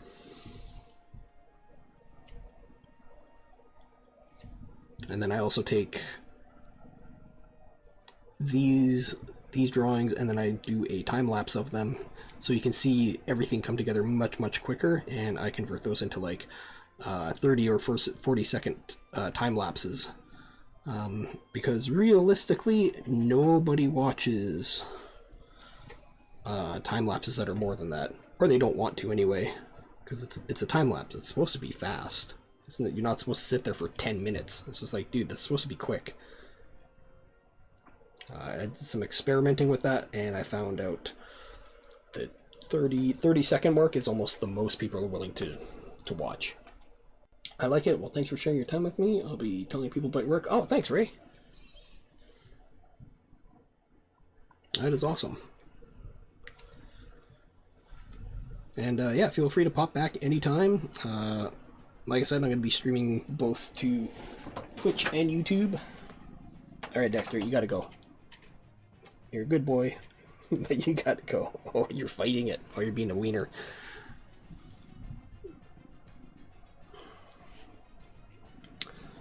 From Dexter, the HBO or Dexter's Laboratory. You know what? I'm not exactly 100% sure. My kid named him, and he just came up with Dexter, and it's not like he ever watched Dexter's Lab or Dexter from HBO. He's just like, how about Dexter? I was like, hey, that works. No idea where he pulled the name out of his hat, though. So he goes by Dexter, Durs, Dirter.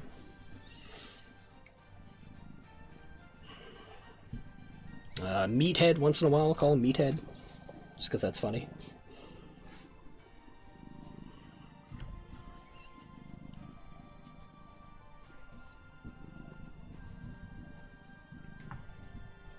Yeah, I'm here.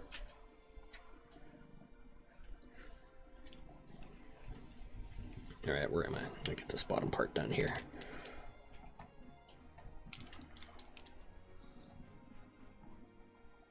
What's another nickname for him? Durzledew. That's another nickname for him.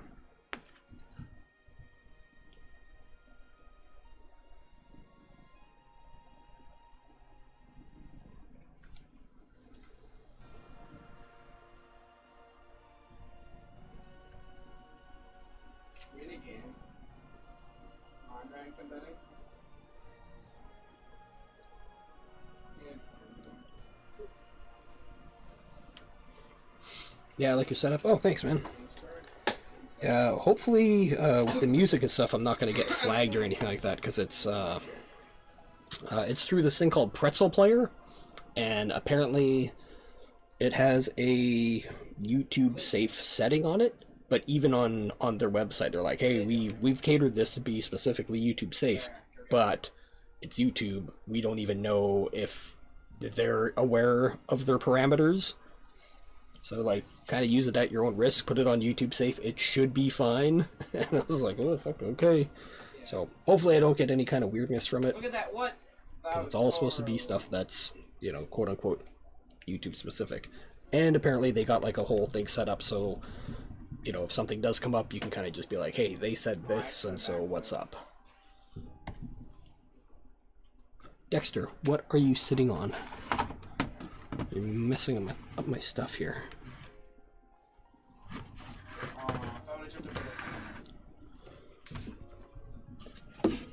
Oh, I almost got him. I went through the wall. There we go. There. Now you got room. You're not messing up my stuff. Get your tail out of there. There we go. Okay.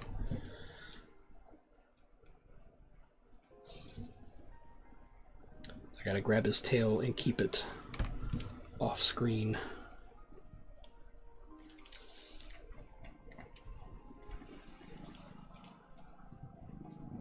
Boop.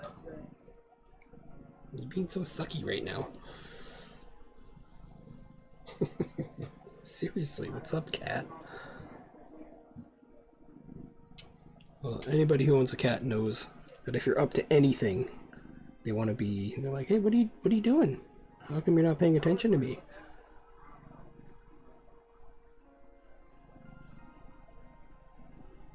Oh, you're doing homework?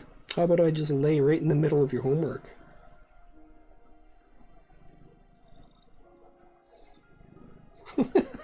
Like, look at this guy. Like, it's like, what are you doing?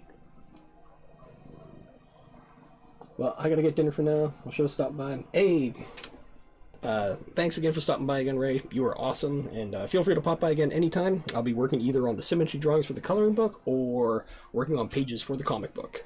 But yeah, go get something to eat, man, and pop by again another time. And yeah, feel free to spread the word around about what I'm doing, because that'd be much appreciated. Because like I said, I'm slowly trying to build up the channel.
Let's kind of get that rhythm and pattern going on.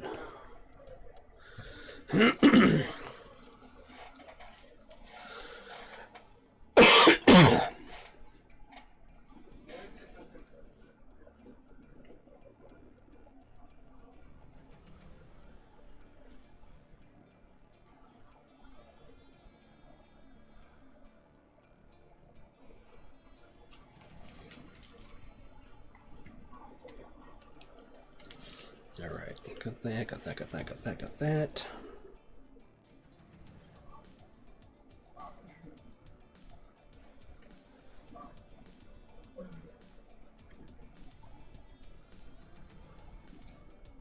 I hit the shooter. They have no weapon. I stand with them. Zero boost. I have zero boost. It's gonna catch up.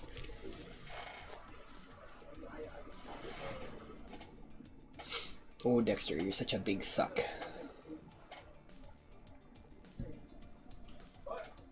What were you doing? You're so rude. I like look at you.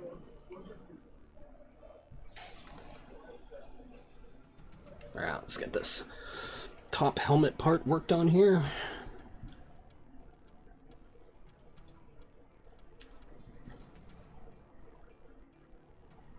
I just backwards it in the room.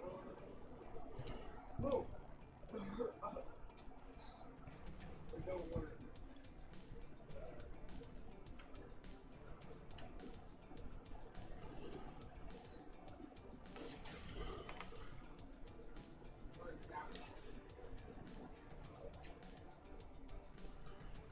Actually, I don't like the way that looks. Oh, I was so close. Let me come up. He saved it! He saved it! He saved it! My kid's going off there. That's hilarious. Kid cracks me up, man. He saved it though. He's got the existential dread of growing up. It's like, perfect. You're right where you should be at your age. Having fun, but terrified of the future.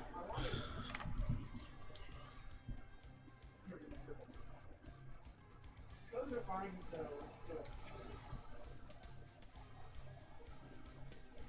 Sure, I'm down, sir.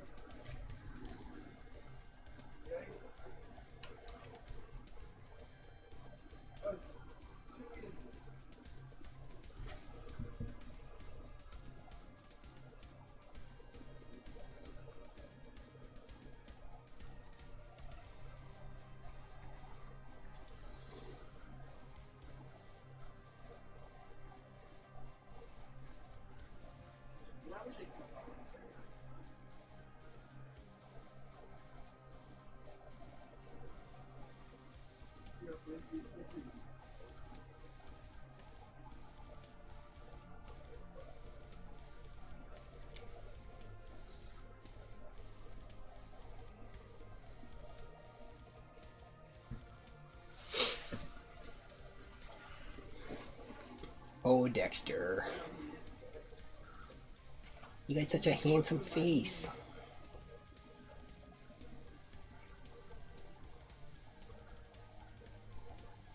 I don't know about anybody out there, but I've seen some pretty stupid looking cats in my day.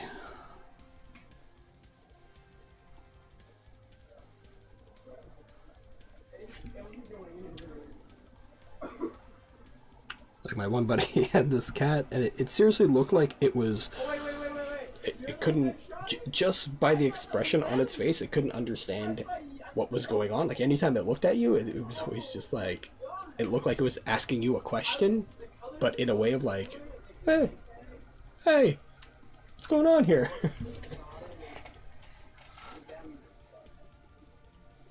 But you don't look like that, Dexter. Not at all. Alright, get out of here. Beat it. Alright, now I can get my keyboard back. I have to hide it on him, otherwise his fat cat butt will sit on it.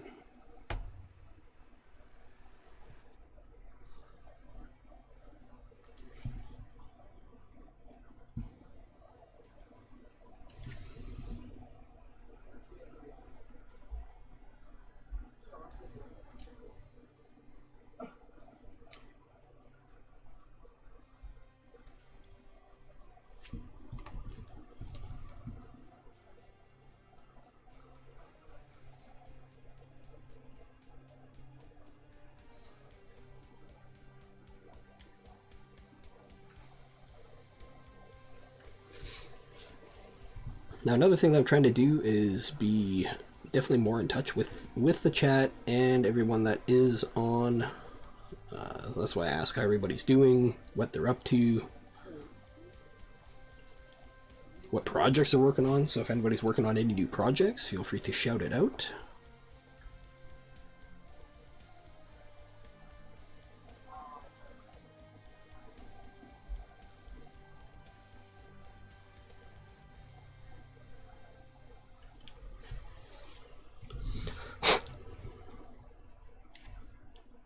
Oh, now I got cat fur everywhere.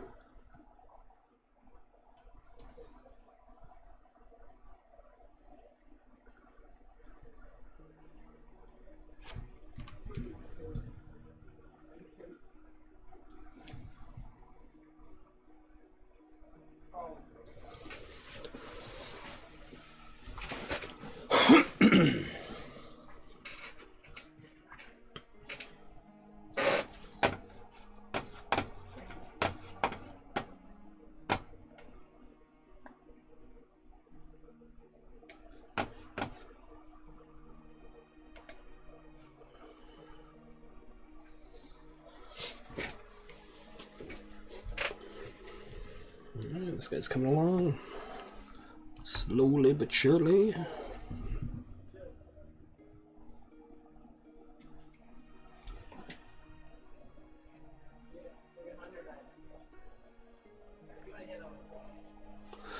Oh, I don't want that line touching. I want it to be thin, but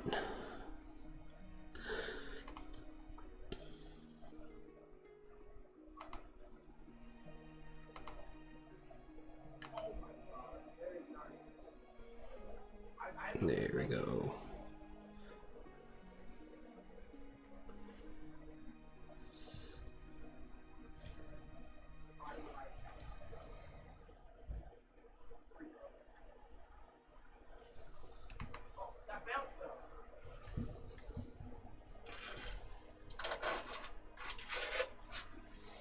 Dexter, seriously. In or out, man. In or out. Don't worry, boys. Thank you.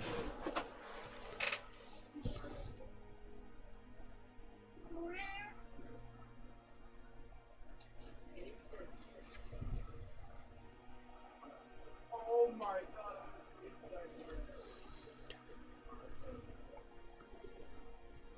So I don't know how many of these I should do today. Should I do one? Should I do two? I should probably only do one. I do have a commission I gotta bang out. I'm super close to being done.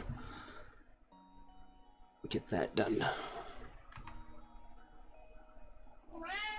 Dexter? Wait, what? Wait, I not blow this up. What is it, dude? Oh my god. Alright, you're back. Alright, sit down. I just don't want your tail, because I have to edit out your tail.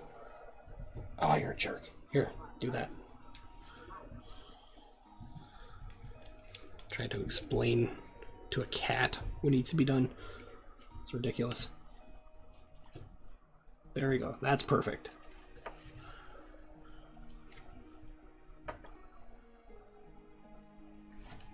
No pun intended. But puns always welcome. Don't worry, I'll make them all go real quick.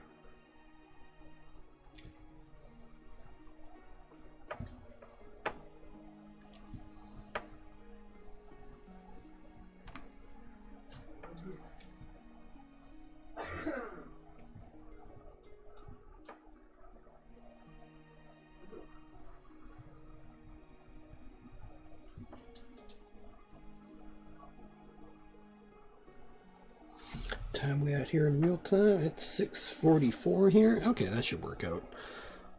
Should be done by 7:30. This background will go by super quick. Then I can cook some supper. Whatever that's going to entail. Well, I'm probably just going to end up having veggies, because I got to get back on my fat ass lost diet here.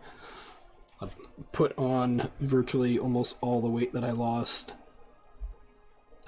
But at the exact same time, I wasn't exactly trying to keep it off either.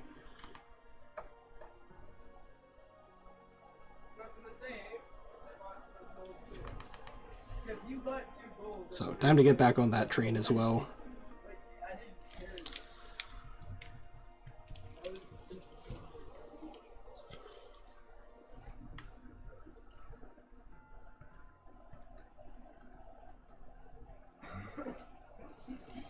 Which thankfully doesn't take too long.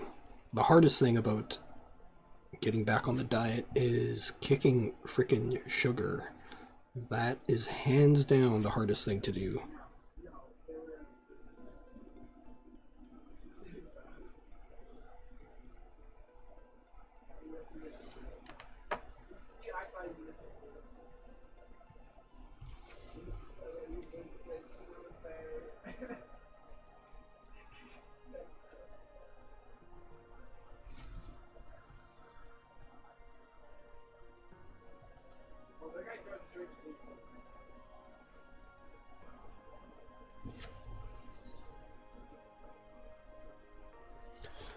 So I've been paying attention to the whole Blizzard, was it Diablo announcement fiasco that's been going on? And super interesting watching both sides of the narrative and how people are calling the fans at the event trolls. And it's like, whoa, whoa, whoa, whoa, whoa. Those are people that spent literally hundreds of dollars to be at that event. And then when they heard the announcement, that was their initial reaction.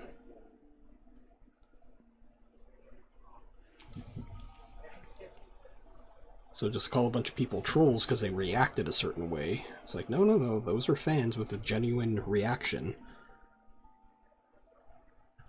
And it was interesting to see how quickly it was dismissed and them just being like, oh, it's just a bunch of whatever, you know, fill in the blanks, the default name calling that goes on. By the way, when somebody does any kind of default name calling, it's called a thought-terminating cliche. Funny that the actual term thought-terminating cliche in itself is a thought-terminating cliche. And it is assigned to things so it can be grouped and dismissed immediately. I can't remember what and how it arrived. But it's a way to socially program the thought process of people by allowing you to in-group and out-group things just by saying this is that particular group or sect of things or people. And then your brain compartmentalizes it as like, oh, that's what this group is because our brain loves organizing stuff like that, and then it'll be like, you know, dismiss it wholeheartedly.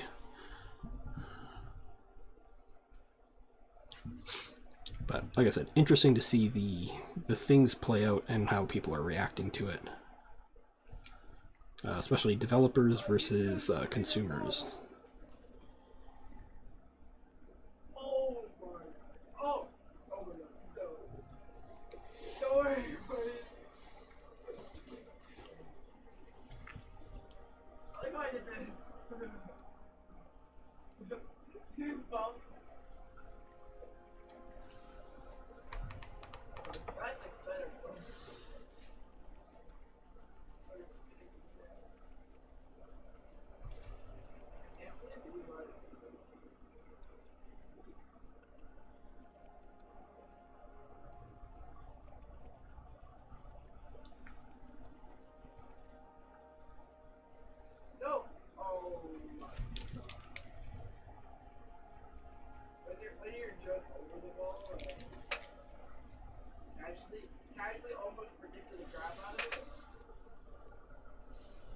Alright, let's strengthen up this line here a little bit more. Let's strengthen up this line. That's a little wobbly. Little wobbly H. I didn't mean to backflip. I didn't mean to backflip. It's a fake.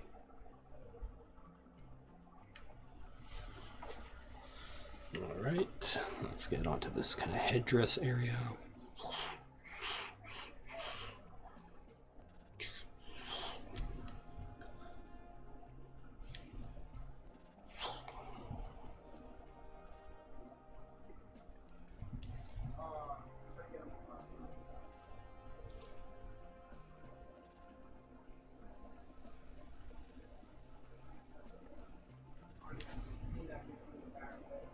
I needed that boost really badly. Don't do it. Oh my god. He just went up in the air.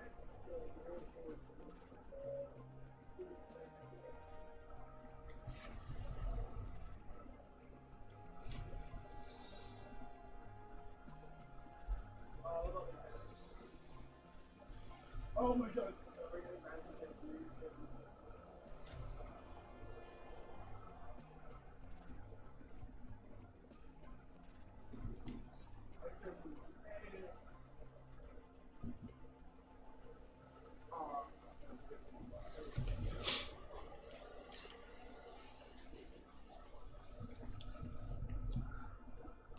I'm slowly drifting into the zone. I'm trying to pull myself out. Just because I notice that when I get in the zone, I kind of shut up a little bit. But maybe that's for the good. Maybe everybody's just like, yeah, shut your goddamn mouth already.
Alright, that.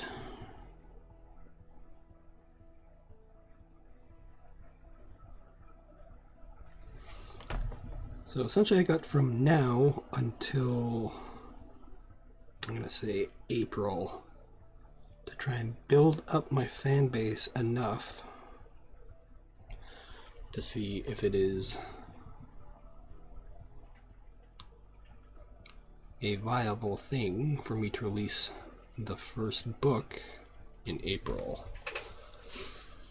So that's what I'm going to be doing now until then.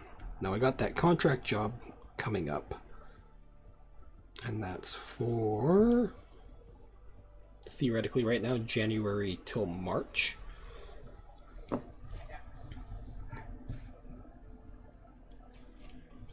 So that'll kind of tighten things up, but I'll still be streaming.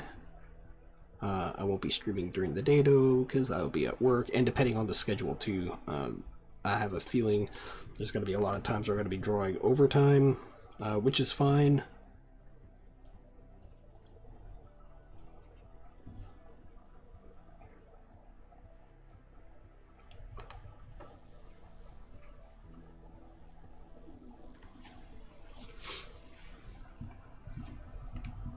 I'm actually looking forward to this gig. I'm just waiting to hear back for the contracts on that. So hopefully that'll be this week or next week.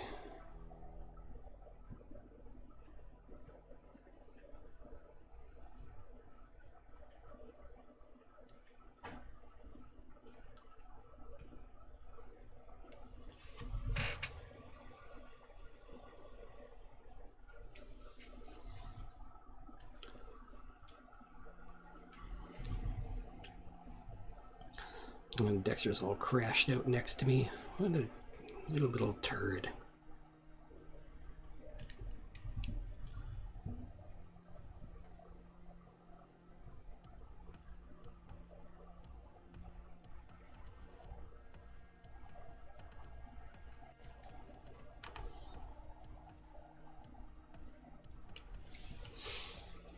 He knows he's too damn cute.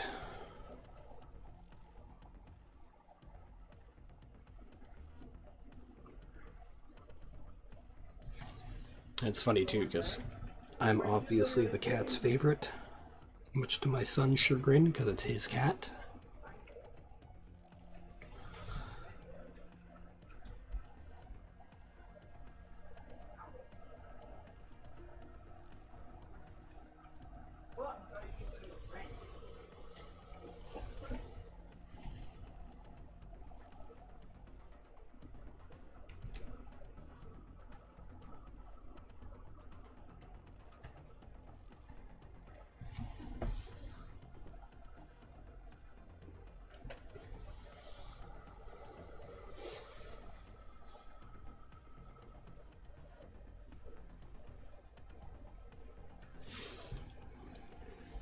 I might come in and do some hands or something in here, just to kind of have some kind of gesture maybe in the middle, but for right now, I'll leave that as is. Come back to that later. Now I'm going to work on the background, so that's going to be another vector layer. And you know what, I'm going to add a little bit of symmetry to it, but not a whole lot. Maybe just this background bits here.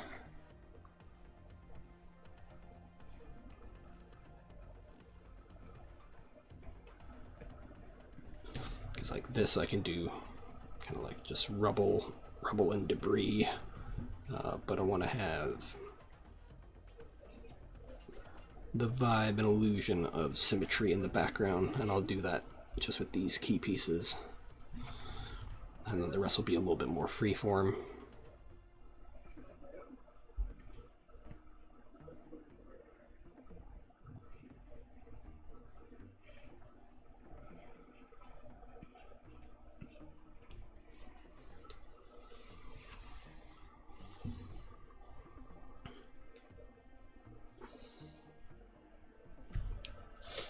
Alright, turn the symmetry off, and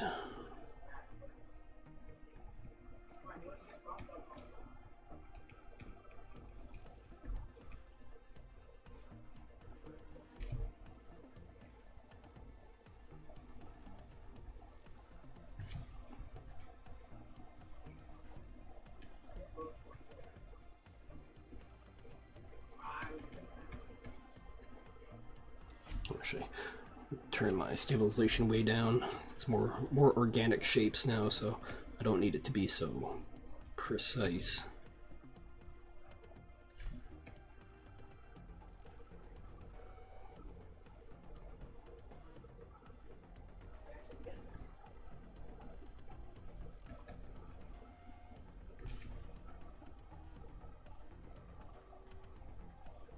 Oh my god, the orange.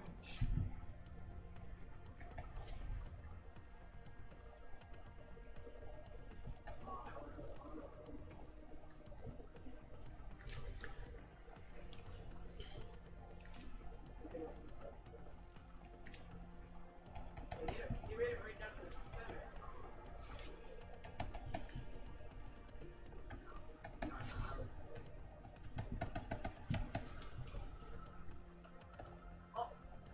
Oh my.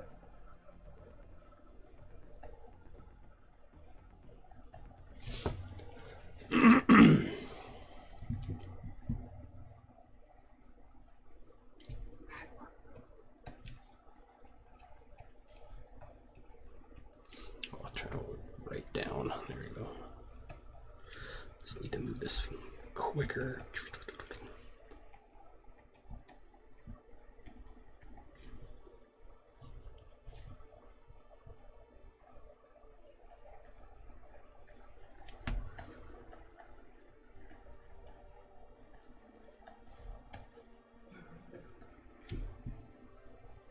I think that's it. That's fine, I'll still post those photos.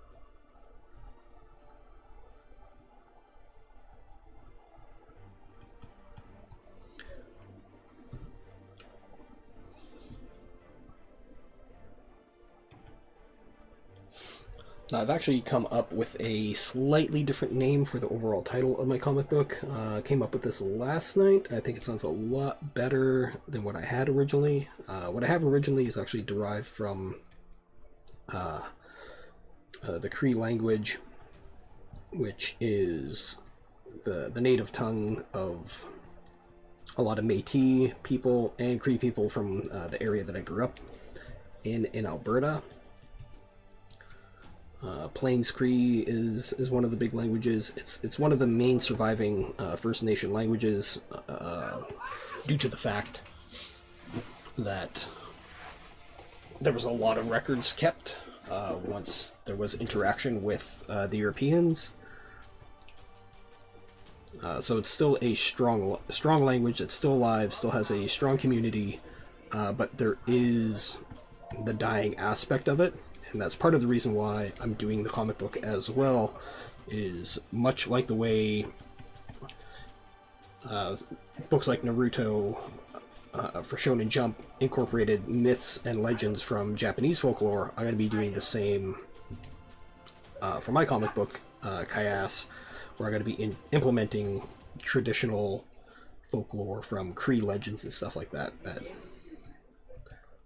may or may not necessarily be well known to people, but also brought to a more modern way of doing it. I really like the way that Naruto brought in like Jiraiya and Orochimaru into the story arc, because I had no idea those were based on old Japanese folklore tales until I did a little bit of research on it. Oh, Dexter, your fat butt.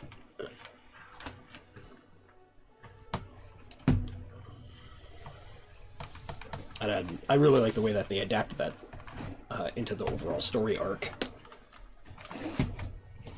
Dexter, I'm sorry, but your butt is literally in the way. And I cannot put this... There we go. There you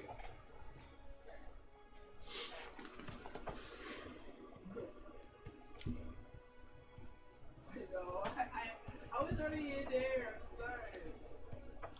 So yeah, I'll be using like folklore tales from the Cree, as well as language aspects from the Cree, but done in such a way where it's not intrusive to the story, but enough to kind of bridge the gap to let people know where the origins of it come from. I also want to be putting like a story index in the back of the book. Kind of talking about the terminology and the language itself and how it's used and stuff like that. So part of the project and part of the book involves quite a bit of research, because there's aspects of the language that I can only glean. Like, I don't know how the sentence structure works specifically, so I got to get hold of my uncle and talk to him to see if he knows of people where he is that are essentially, can speak it fluently and can kind of walk me through certain parts of it, because there are parts of the language that I just straight up will not be able to use just because of sheer length of the words and descriptions. So that becomes a bit of a tricky path to kind of play around, because there's a part of me that wants to honor, respect, and keep it intact, but there's also the part of like, I only have so much space to write, and if it's a word that runs on forever, I'm just like, yeah, I can't use that.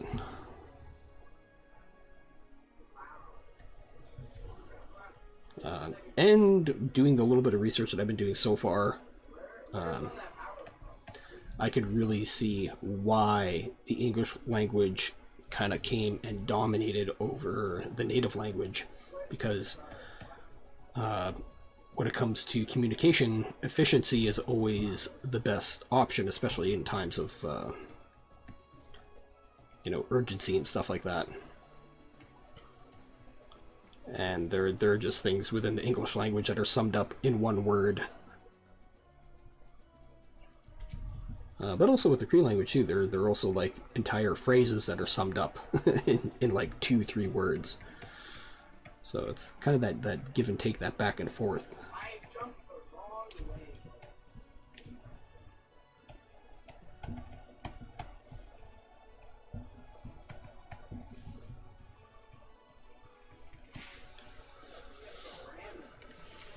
That's what you get for bumping.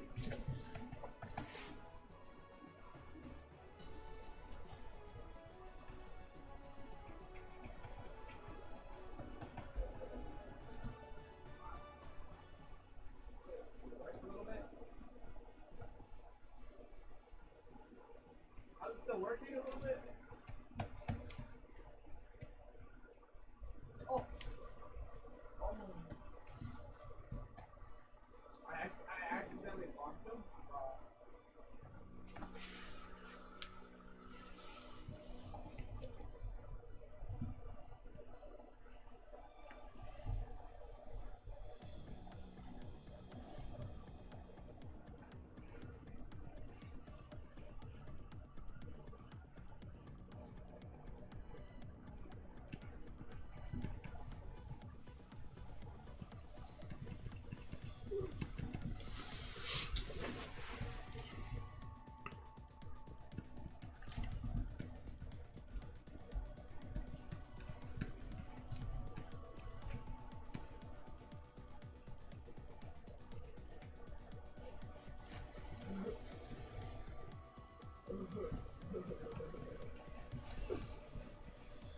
I had 0 food.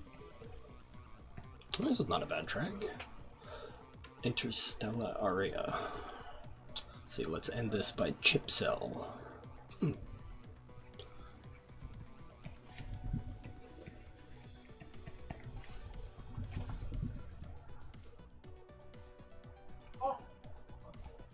Yeah, apparently Dance with the Dead was just here in Vancouver last night, the other night.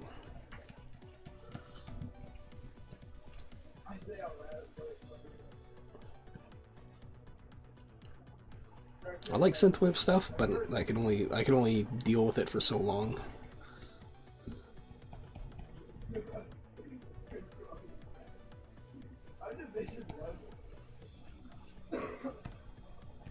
How is it so hard for you to get out of the goal too? One game should be a simple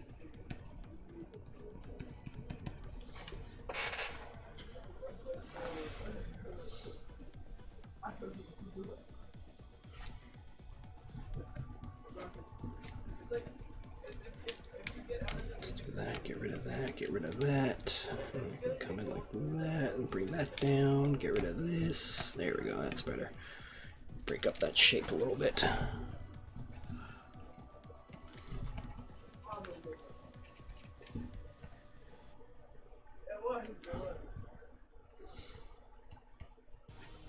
So what's everybody up to for the rest of the night?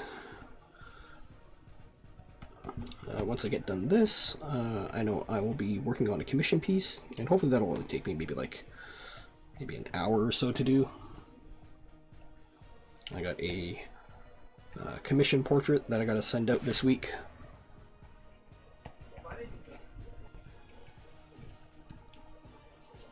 Yo, what up, Wade? How you doing? We got Wade C rolling in.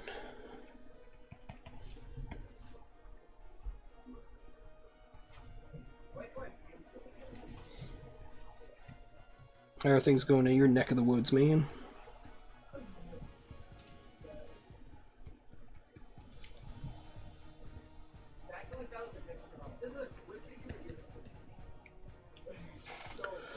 It be raining and drizzling?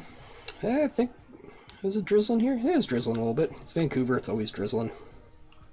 Just working? Cool, what are you working on, man?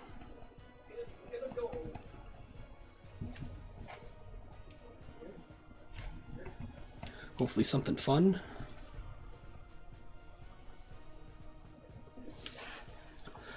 About to go over do dinner. Nice, nice, nice.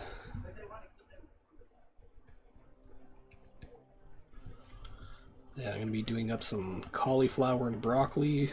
What else? Gotta figure out what I'm doing for the kid. I might go grab some like pasta or something for him, but just straight veggies for me. spreadsheets for an international film. Ooh. Challenge. Oh.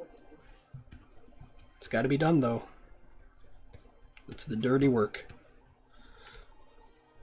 The unsung hero work, actually. I was actually doing some spreadsheet stuff last night. I was working out the amount of shots I'm gonna need for the trailer for when I release my my comic book, because you know I'm gonna need a trailer, so I got to do a kick-ass trailer. So I find I'm looking at all the stuff that I'm just like, ooh, that's a good trailer. So I'm breaking down the timing and shots from those things, and just seeing how many cuts and edits and stuff like that, because I got the music already set. The music actually lines up pretty good with the example that I'm using, so I was going to figure out the timing and the shot keys and all that kind of stuff, and how many still frames I'm going to need, because it's, you know, it's all comic book stuff, so there's not going to be, you know, much in the way of animation, maybe like stop frame kind of stuff, so maybe like sequence shots of, like, you know, one character this way and then it'll fade into them like this and then looking off, you know, maybe that kind of stuff. But very, very high energy. So far, I'm assuming it's going to take me at least a minimum of 120 shots to get to where I want it.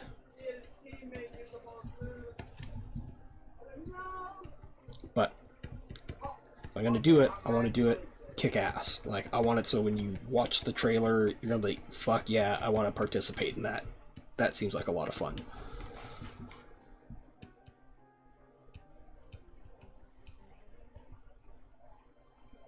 Ultimately, I want to make it so when you play the trailer, you want to watch it again.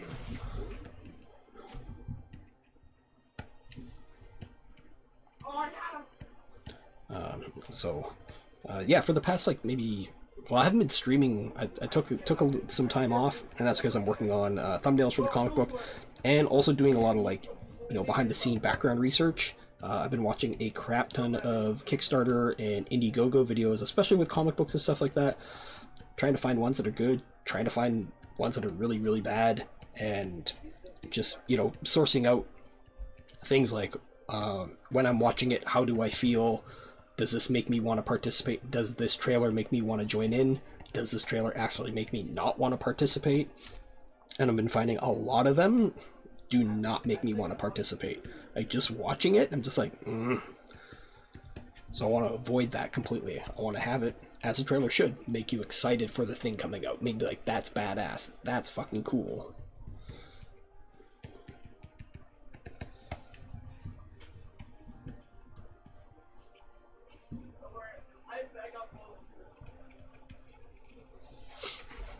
At least that's how I view it. That's how I want my trailer to be. I know some people like their trailers to be like cool, mellow, slow, but I'm just like, man, you only got so much time to rope people in. Hit them in the face with awesomeness, with action, with fun, and that's where I want to start, because that's how I want my comic book to be. So I want it represented in the trailer when I go to drop it. So.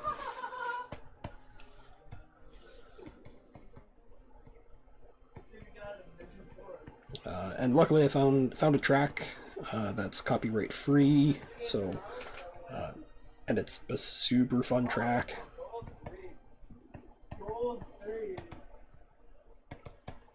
Super high energy. I was actually pretty close to getting a hold of a musician buddy of mine. I got a couple of musician friends, and one of them's a producer, and I was just like really, really close to being just like, yo dude, can you suss me up a track along these lines? And I got it verbally beated out, because like I know the rhythm and the pacing and stuff that I wanted to do with it. So, but then I ended up finding this other track that's like copyright free, so I was just like, dude, this is exactly what I was looking for. And I checked it out, and it's just a straight up like, yep, use this for whatever the hell you want. It's like, oh, that is awesome.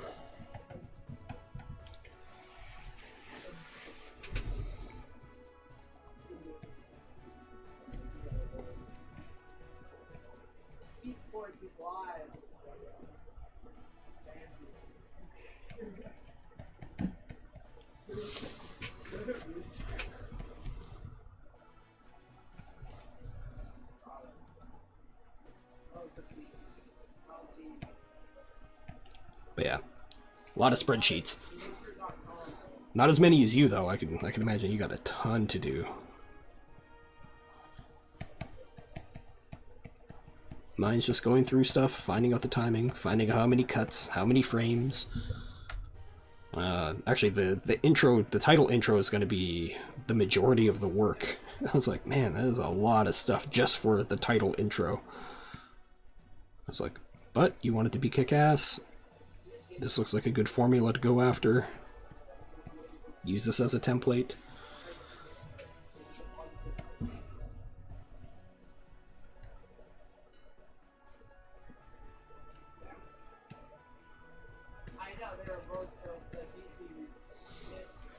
At the shot count I'm at right now, it's at like, I think like 50 something, and I think I'm only at like the 46-second mark.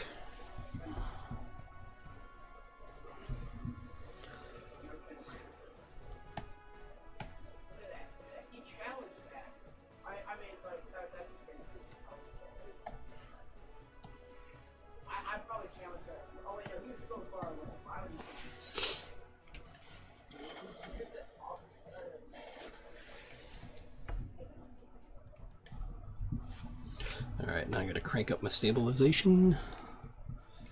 Get them stable lines.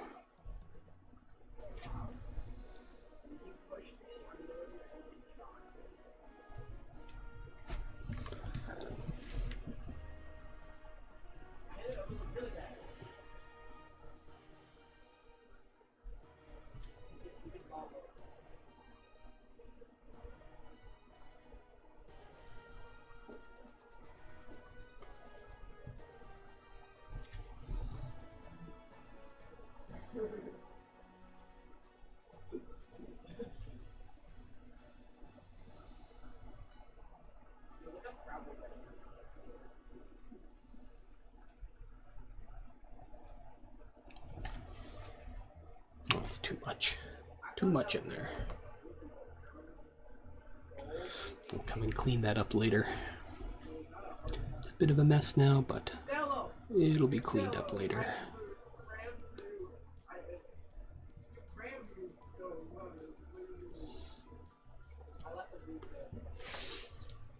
Plus, I think doing the spreadsheets right now is also good practice for getting back into doing the storyboard stuff, just to work out my timing and all that kind of stuff.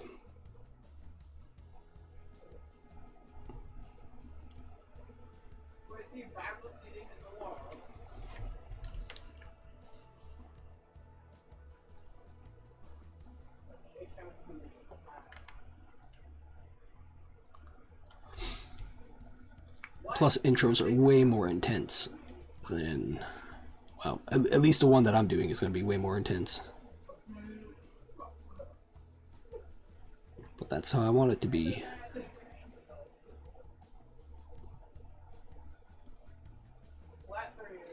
I've always been a firm believer of, if you're starting any kind of project, either start with a lull, or you start with a high impact, action sequence. And then that way, with the lull, you're leading into the, into the hook eventually.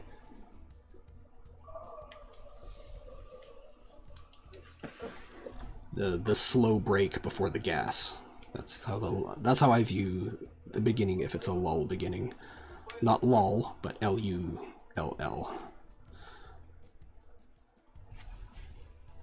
But the way that I like to start most of my stuff is, pedal to the floor, stuff happening right off the bat. You don't know who's who, what's what, but things are going on. And I think that's a much more engaging way to introduce the story, the characters, all that kind of stuff. But I could be wrong. But I know that's what I like.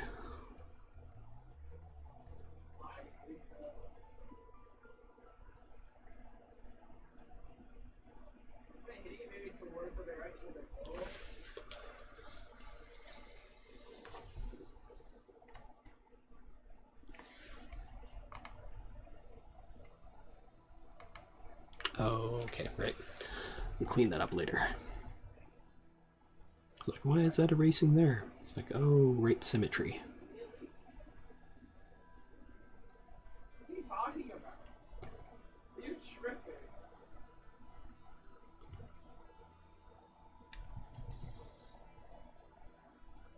That's why.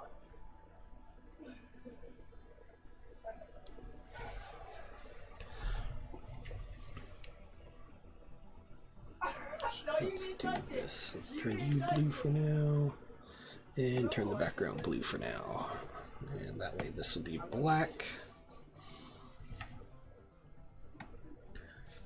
And get rid of that. Turn you red. There we go. That works. The person who says nice shot is 0 for example. His teammate is 4 goals. Saying that he's in front of his teammate should not be.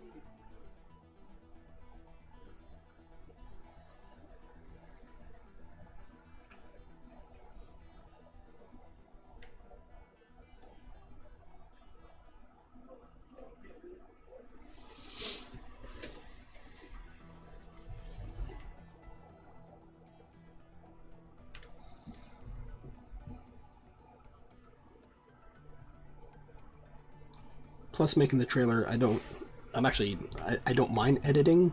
I'm just not good at it, nor am I quick at it, but I do like it.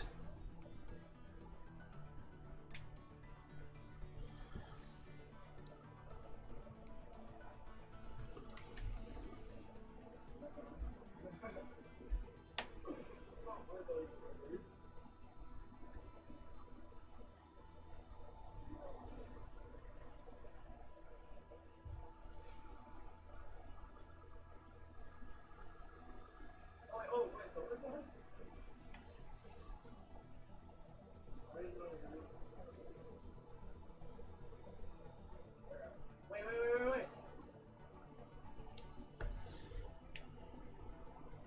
Alright, I think that's all of that.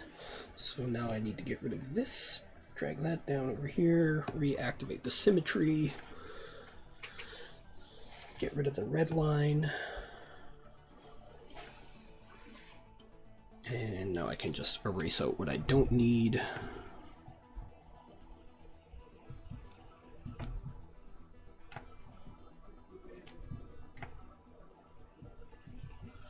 And that's why I like vector, is I can just go in and kind of just quickly touch and go.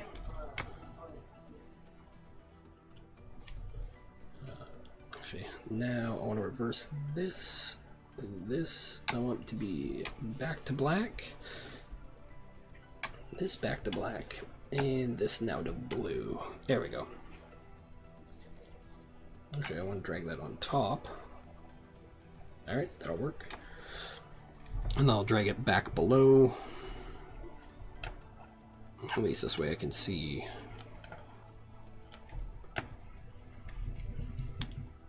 exactly what I'm erasing. Yeah, I don't need that. Don't need that.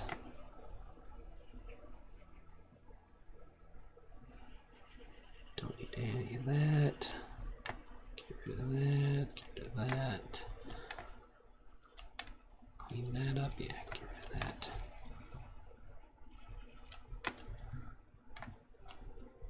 Oop, bring that back.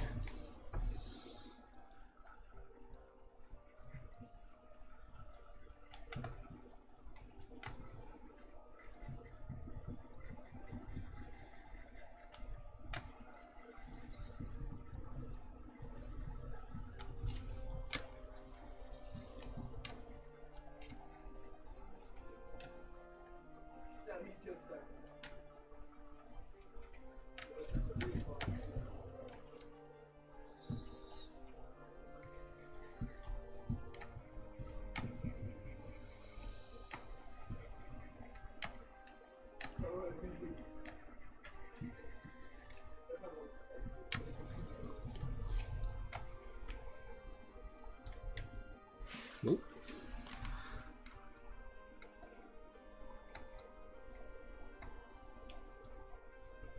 Alright, because I did make these symmetrical. Okay, cool.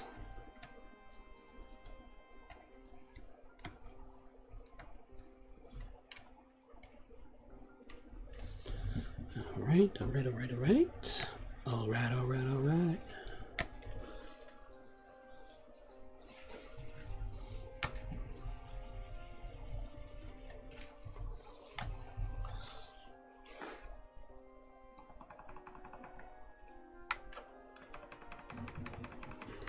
So I'll blow up my eraser a little bit.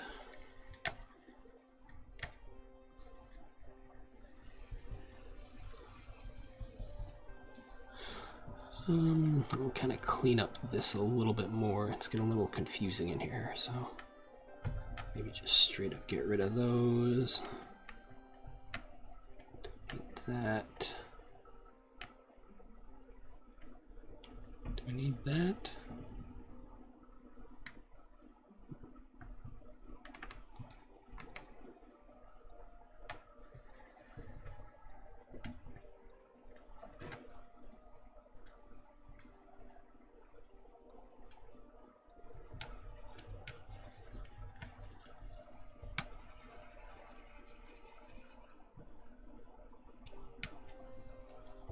Let's drop all of this back underneath. Get rid of that. Lighten up that background layer. There we go. So you can drop that right down to 30%. Still visible, but light. Go into here. Drop this down to 70%. Get rid of this.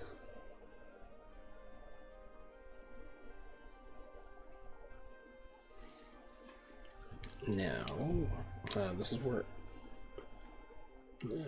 maybe 80%. Maybe that's too much. Maybe just knock it back by 10%.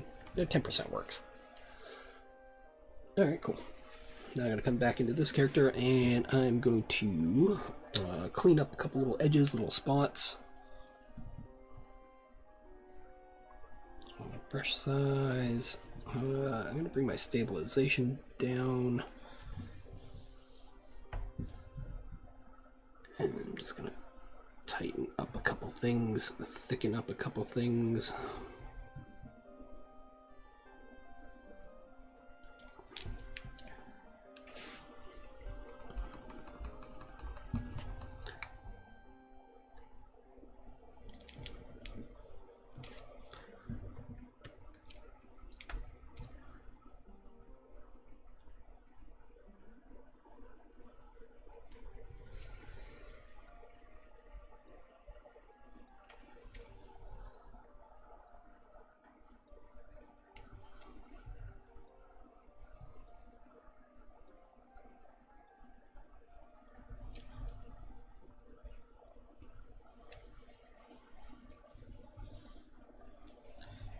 So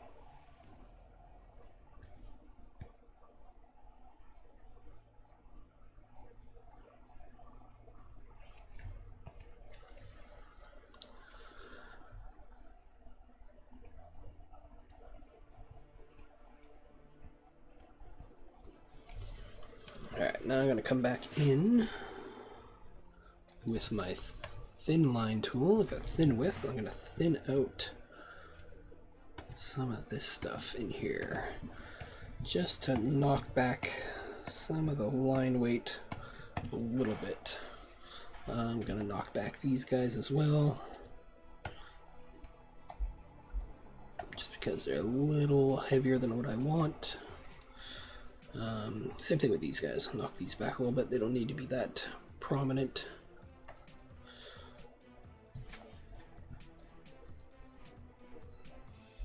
That's good, that's good.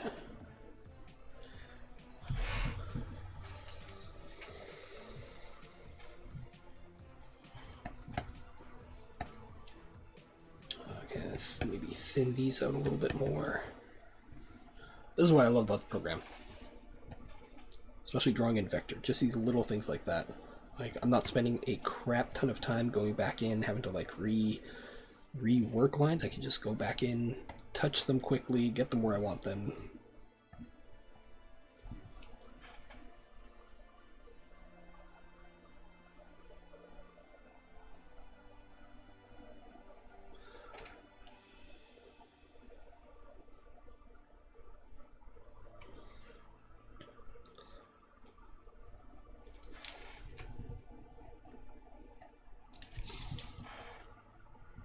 Yeah, maybe like his robe thing is like some kind of weird, I don't know, bug-like thing. Who knows? It's just random stuff.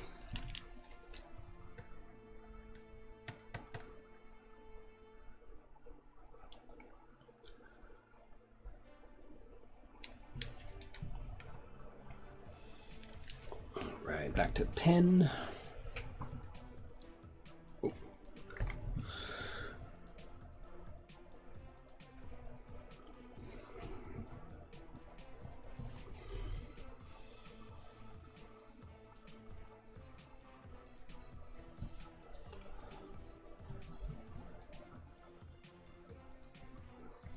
Just give some little extra flourishes. I want that to be a little bit thicker, a little bit more weight on the bottom. And I'm also trying not to overdo stuff. What am I talking about? Look at this shit. It's fucking all over the place.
Maybe I want some kind of. Do I want something coming down from here?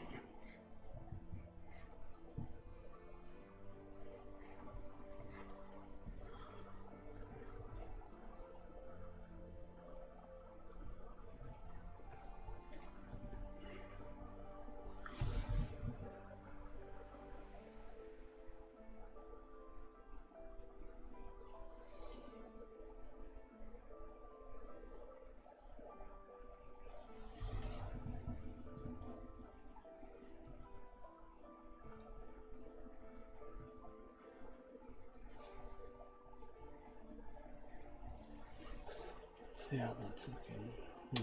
It creates kind of a tangent.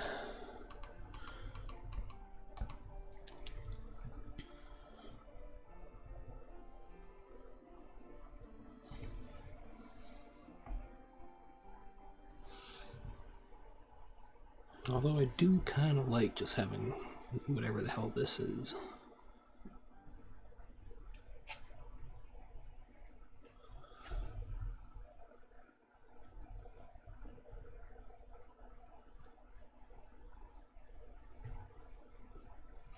Something like that. Let's do something like that. Something like that.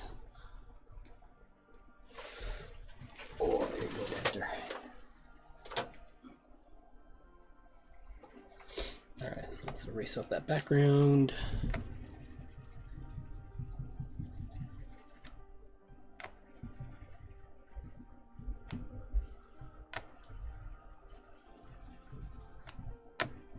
Just a little something to kind of break up that weird empty space Felt like there needed to be something there.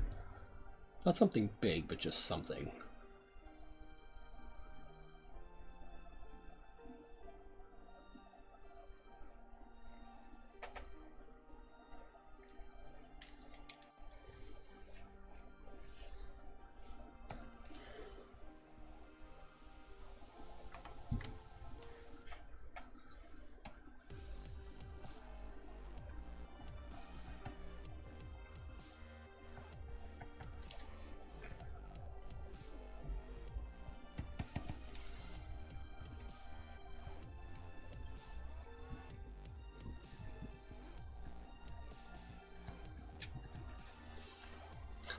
Dexter. Seriously, like you're right into the keyboard.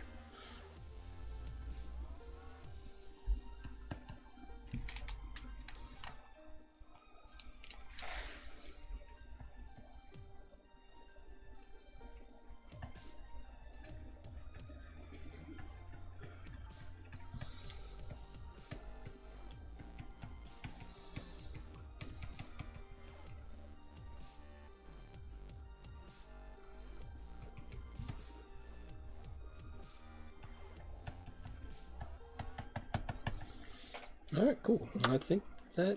Here, let me just clean up this a little bit more.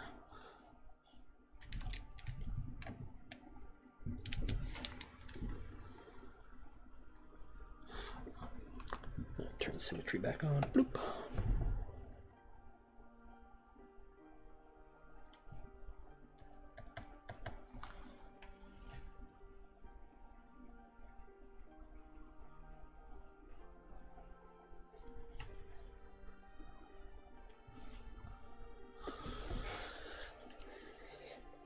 Alright. So, then I throw a little white edge halo around him, and throw a little white edge halo just around some of the background stuff. There we go, just enough to cause a separation. Alright, save this again, and I think that's gonna call it for me. What time is it? 7:38. Pretty much exactly right on time. That's, yep, 2 hours, 55 minutes. And that's right around the 3 hour mark, right where I wanted to be. So I just want to thank everybody that popped by the stream, hung out both on YouTube and on Twitch today.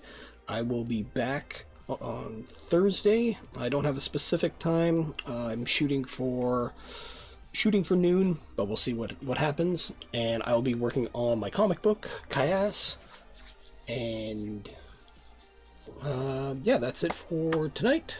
Hope everybody had a good time, and I will talk to all you in the near future. I gotta get my poor kitty out of the way here. I'm gonna host somebody on Twitch. Sorry, Dexter. You gotta go. So I'm just gonna quickly find somebody here, and then transfer them over. And if you're not following me on YouTube, I'd be greatly appreciated. If anybody who's on here is still watching, go give me a follow over there. I'll drop the link in to my YouTube. And like I said, I'm just slowly trying to get that up and running as well.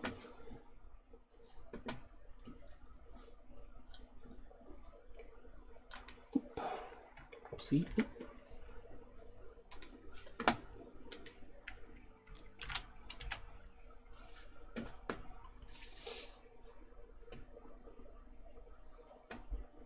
Alright, let's see who's floating around here.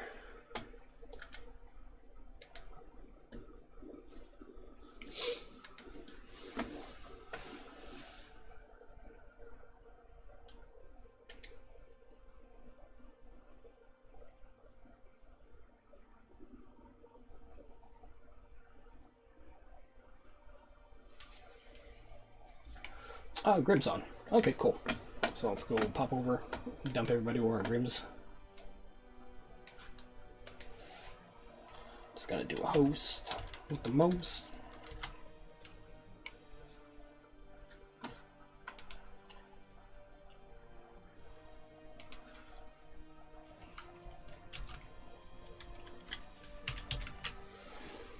Alright. And that is that.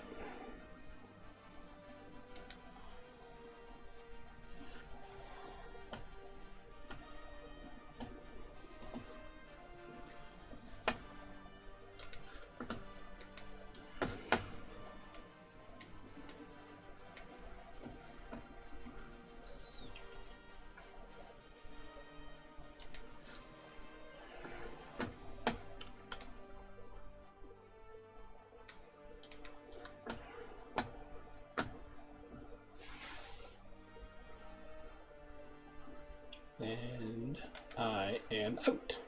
Stop streaming.